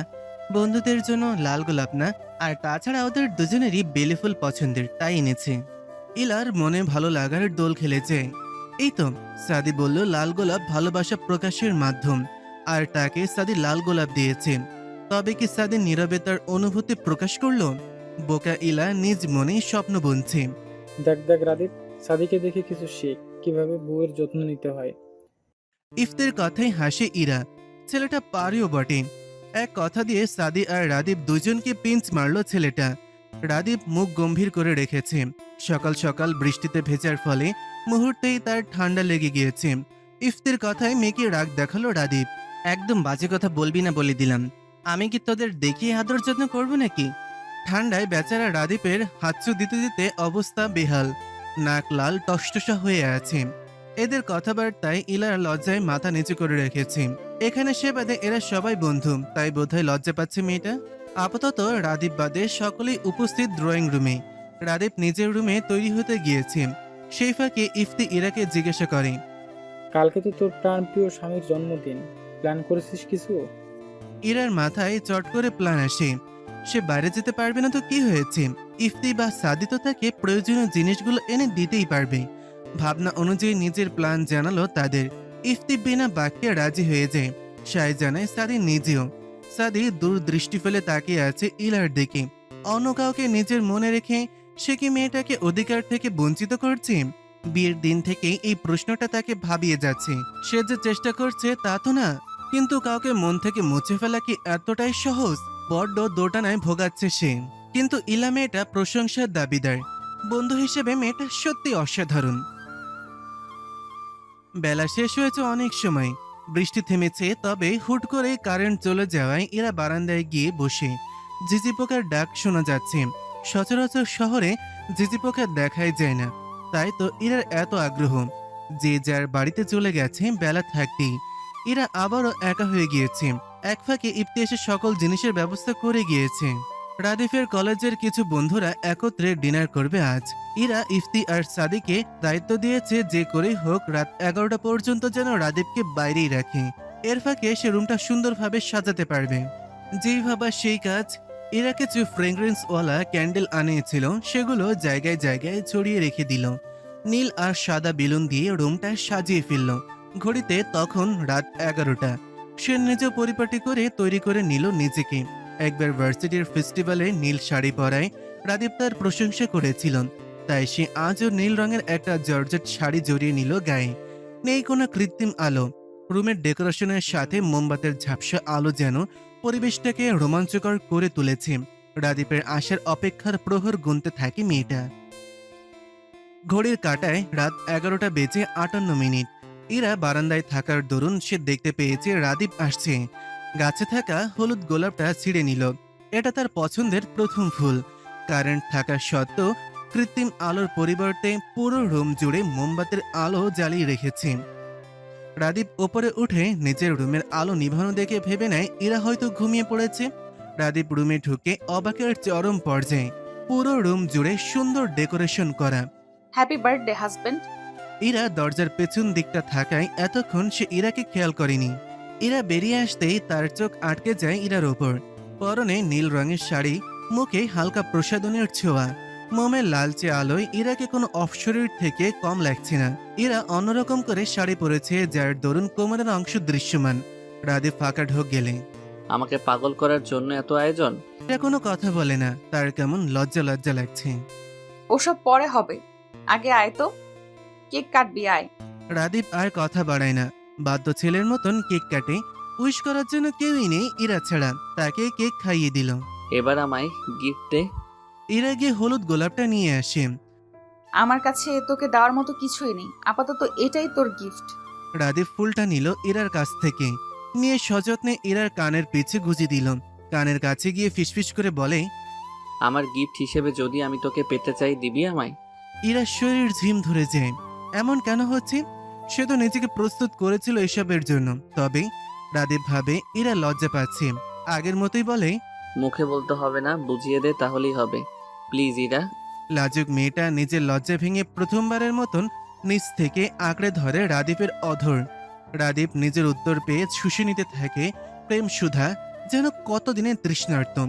অবাধ্য হাত বিচরণ করছে পুরো শরীর জুড়ে।